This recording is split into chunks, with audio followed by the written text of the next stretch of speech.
ਮੇਰਾ ਨਾਂ ਸਲੋਨੀ ਹੈ।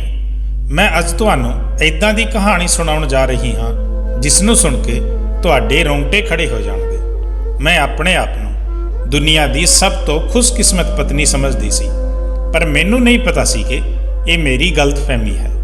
ਮੈਂ ਇੱਕ ਮਿਡਲ ਕਲਾਸ ਫੈਮਿਲੀ ਵਿੱਚ ਰਹਿਣ ਵਾਲੀ ਕੁੜੀ ਸੀ ਤੇ ਇੱਕ ਮੁੰਡੇ ਨੂੰ ਪਿਆਰ ਕਰਦੀ ਸੀ। ਉਹ ਮੁੰਡਾ ਵੀ ਮੈਨੂੰ ਬਹੁਤ ਪਿਆਰ ਕਰਦਾ ਸੀ। ਮੇਰੀ ਪੜ੍ਹਾਈ ਪੂਰੀ ਹੁੰਦੇ ਹੀ ਉਸ ਮੁੰਡੇ ਨੇ ਮੇਰੇ ਘਰ ਰਿਸ਼ਤਾ ਭੇਜ ਦਿੱਤਾ ਤੇ ਦੋਵੇਂ ਪਰਿਵਾਰ ਸਾਡੇ ਵਿਆਹ ਦੇ ਲਈ ਰਾਜ਼ੀ ਹੋ ਗਏ। ਕੁਝ ਦਿਨਾਂ ਬਾਅਦ ਮੇਰਾ ਵਿਆਹ ਹੋ ਗਿਆ। ਮੇਰਾ ਪਤੀ ਸਰਕਾਰੀ ਨੌਕਰੀ ਕਰਦਾ ਸੀ। ਮੇਰੇ ਪਤੀ ਨੂੰ ਸਰਕਾਰ ਵੱਲੋਂ ਇੱਕ ਘਰ ਮਿਲਿਆ ਹੋਇਆ ਸੀ। ਇਹ ਘਰ ਬਹੁਤ ਚੰਗਾ ਸੀ। ਵਿਆਹ ਦੇ ਬਾਅਦ ਮੇਰੇ ਪਤੀ ਦਾ ਇਰਾਦਾ ਸੀ ਕਿ ਉਹ ਆਪਣੀ ਪਤਨੀ ਦੇ ਨਾਲ ਇਸ ਘਰ ਵਿੱਚ ਰਹੇਗਾ। ਜਦੋਂ ਮੇਰਾ ਵਿਆਹ ਹੋਇਆ ਸੀ ਤਾਂ ਮੈਂ ਆਪਣੇ ਸਹੁਰੇ ਘਰ ਹੀ ਰਹਿੰਦੀ ਸੀ।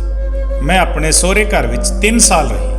3 ਸਾਲ ਦੇ ਬਾਅਦ ਮੇਰੇ ਪਤੀ ਨੇ ਫੈਸਲਾ ਕੀਤਾ ਕਿ ਅਸੀਂ ਹੁਣ ਆਪਣੇ ਘਰ ਵਿੱਚ ਰਹਾਂਗੇ। ਜਦੋਂ ਕਿ ਮੇਰੇ ਪਤੀ ਦਾ ਪਰਿਵਾਰ ਬਹੁਤ ਚੰਗਾ ਸੀ, ਉਹਨਾਂ ਨੇ ਵੀ ਸਾਨੂੰ ਕਹਿ ਦਿੱਤਾ ਸੀ ਕਿ ਤੁਸੀਂ ਆਪਣੇ ਘਰ ਵਿੱਚ ਜਾ ਕੇ ਰਹਿ ਸਕਦੇ ਹੋ। ਮੇਰੇ ਵਿਆਹ ਨੂੰ 3 ਸਾਲ ਹੋ ਚੁੱਕੇ ਸੀ ਤੇ ਸਾਡੇ ਹੁਣ ਤੱਕ ਕੋਈ ਔਲਾਦ ਨਹੀਂ ਸੀ।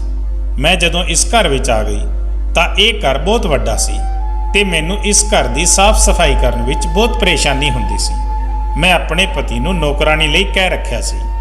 ਇੱਕ ਦਿਨ ਮੈਂ ਆਪਣੇ ਪਤੀ ਨੂੰ ਕਿਹਾ ਕਿ ਘਰ ਵਿੱਚ ਰਹਿੰਦੇ ਹੋਏ ਸਾਨੂੰ 1 ਮਹੀਨਾ ਹੋ ਗਿਆ ਹੈ ਤੇ ਮੈਂ ਰੋਜ਼ ਤੁਹਾਨੂੰ ਕਹਿੰਦੇ ਕਹਿੰਦੇ ਥੱਕ ਗਈ ਹਾਂ ਕਿ ਮੈਨੂੰ ਇੱਕ ਨੌਕਰਾਨੀ ਦੀ ਜ਼ਰੂਰਤ ਹੈ।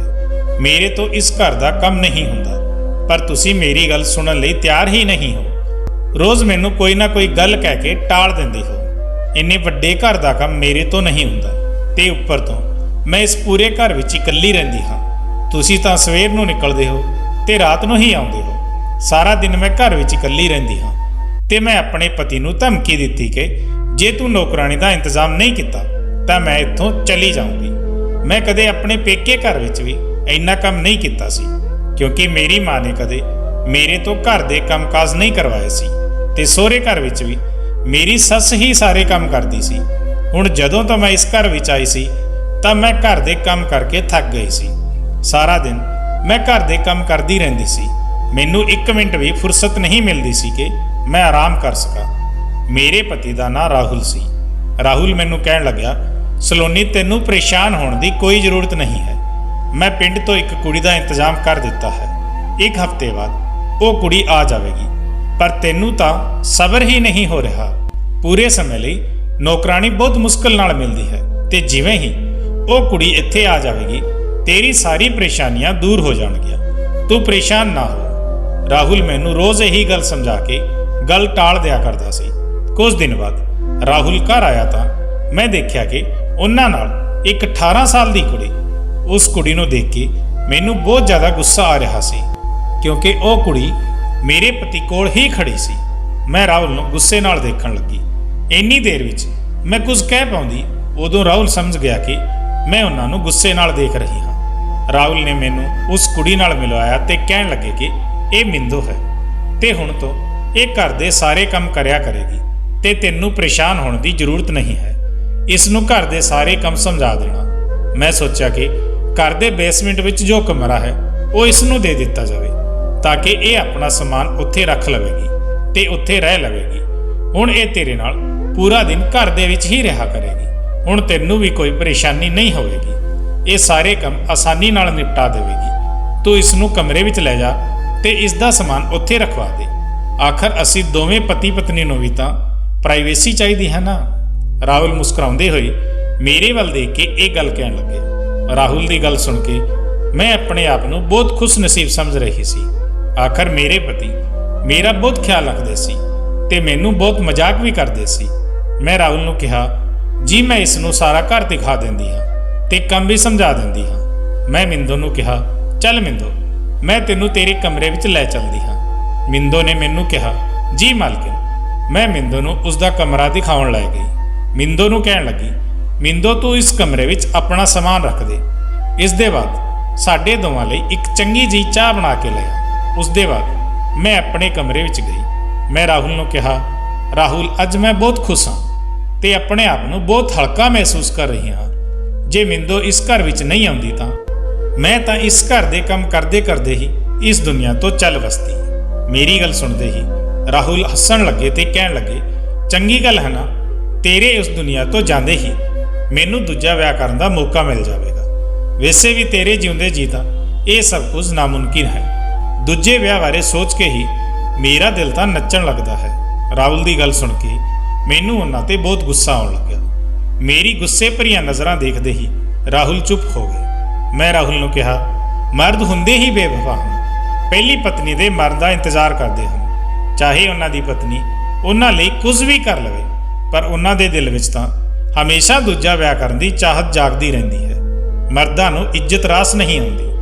ਮੈਂ ਰਾਹੁਲ ਨੂੰ ਚੰਗੀ ਖਾਸੀ ਗੱਲਾਂ ਸੁਣਾ ਦਿੱਤੀਆਂ ਸੀ, ਕਿਉਂਕਿ ਇਹ ਪਹਿਲੀ ਵਾਰ ਨਹੀਂ ਸੀ।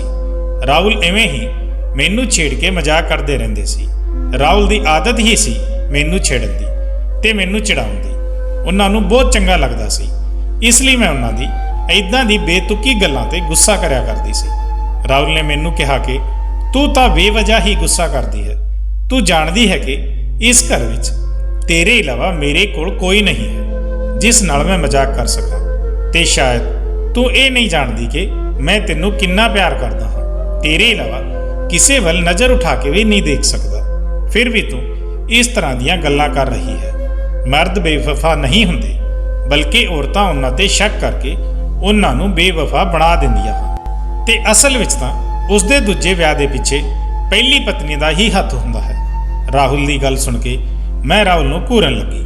ਉਦੋਂ ਰਾਹੁਲ ਹੱਸਣ ਲੱਗਿਆ ਤੇ ਕਹਿਣ ਲੱਗਿਆ, ਚੰਗਾ ਪਾਗਲ, ਮੈਂ ਤੈਨੂੰ ਬਹੁਤ ਪਿਆਰ ਕਰਦਾ ਹਾਂ। ਇੱਦਾਂ ਦੀ ਗੱਲ ਨਾ ਕਰਿਆ ਕਰ ਤੇ ਗੁੱਸਾ ਨਾ ਕਰਿਆ ਕਰ। ਗੁੱਸੇ ਵਿੱਚ ਤੂੰ ਹੋਰ ਵੀ ਜ਼ਿਆਦਾ ਖਤਰਨਾਕ ਲੱਗਦੀ ਹੈ। ਉਹਨਾਂ ਦੀ ਗੱਲ ਸੁਣਦੇ ਹੀ ਮੇਰਾ ਵੀ ਹਾਸਾ ਨਿਕਲ ਗਿਆ ਸੀ ਤੇ ਅਸੀਂ ਦੋਵੇਂ ਇੱਕ ਦੂਜੇ ਨਾਲ ਬਹੁਤ ਖੁਸ਼ ਸੀ। ਮੇਰਾ ਪਤੀ ਰਾਹੁਲ ਮੈਨੂੰ ਕਹਿਣ ਲੱਗਿਆ, ਕੀ ਅੱਜ ਅਸੀਂ ਗੱਲਾਂ ਨਾਲ ਹੀ ਪੇਟ ਭਰਾਂਗੇ? ਮੈਨੂੰ ਬਹੁਤ ਤੇਜ਼ ਭੁੱਖ ਲੱਗੀ ਹੈ, ਕੁਝ ਖਾਣ ਦਾ ਇੰਤਜ਼ਾਮ ਤਾਂ ਕਰ। ਮੈਂ ਕਿਹਾ, ਚੰਗਾ ਰਾਹੁਲ, ਮੈਂ ਤਾਂ ਅੱਜ ਖਾਣਾ ਬਣਾਇਆ ਹੀ ਨਹੀਂ ਹੈ। ਭੁੱਖ ਨਾਲ ਮੇਰਾ ਬੁਰਾ ਹਾਲ ਹੋ ਰਿਹਾ ਹੈ ਤੇ ਤੈਨੂੰ ਲੜਾਈ ਤੋਂ ਇਲਾਵਾ ਕੋਈ ਦੂਜਾ ਕੰਮ ਹੀ ਨਹੀਂ ਹੈ। ਅੱਜ ਸਿਰਫ ਗੱਲਾਂ ਨਾਲ ਹੀ ਮੇਰਾ ਪੇਟ ਭਰ ਦੇਵੇਗੀ। ਅਜੇ ਰਾਹੁਲ ਦੀ ਗੱਲ ਪੂਰੀ ਹੀ ਨਹੀਂ ਹੋਈ ਸੀ ਕਿ ਇੰਨੀ ਹੀ ਦੇਰ ਵਿੱਚ ਦਰਵਾਜ਼ੇ ਤੇ ਮਿੰਦੋ ਨੇ ਦਸਤਕ ਦਿੱਤੀ ਤੇ ਕਹਿਣ ਲੱਗੀ, ਮਾਲਕਿਨ, ਖਾਣਾ ਤਿਆਰ ਹੋ ਗਿਆ ਹੈ। ਅਸੀਂ ਦੋਵੇਂ ਹੈਰਾਨੀ ਨਾਲ ਮਿੰਦੋ ਵੱਲ ਹੱਸ ਕੇ ਦੇਖਣ ਲੱਗੇ। ਆਪਣੀ ਲੜਾਈ ਵਿੱਚ ਅਸੀਂ ਦੋਵੇਂ ਇਹ ਤਾਂ ਭੁੱਲ ਹੀ ਗਏ ਸੀ ਕਿ ਅਸੀਂ ਤਾਂ ਨੌਕਰਾਨੀ ਰੱਖ ਲਈ ਹੈ।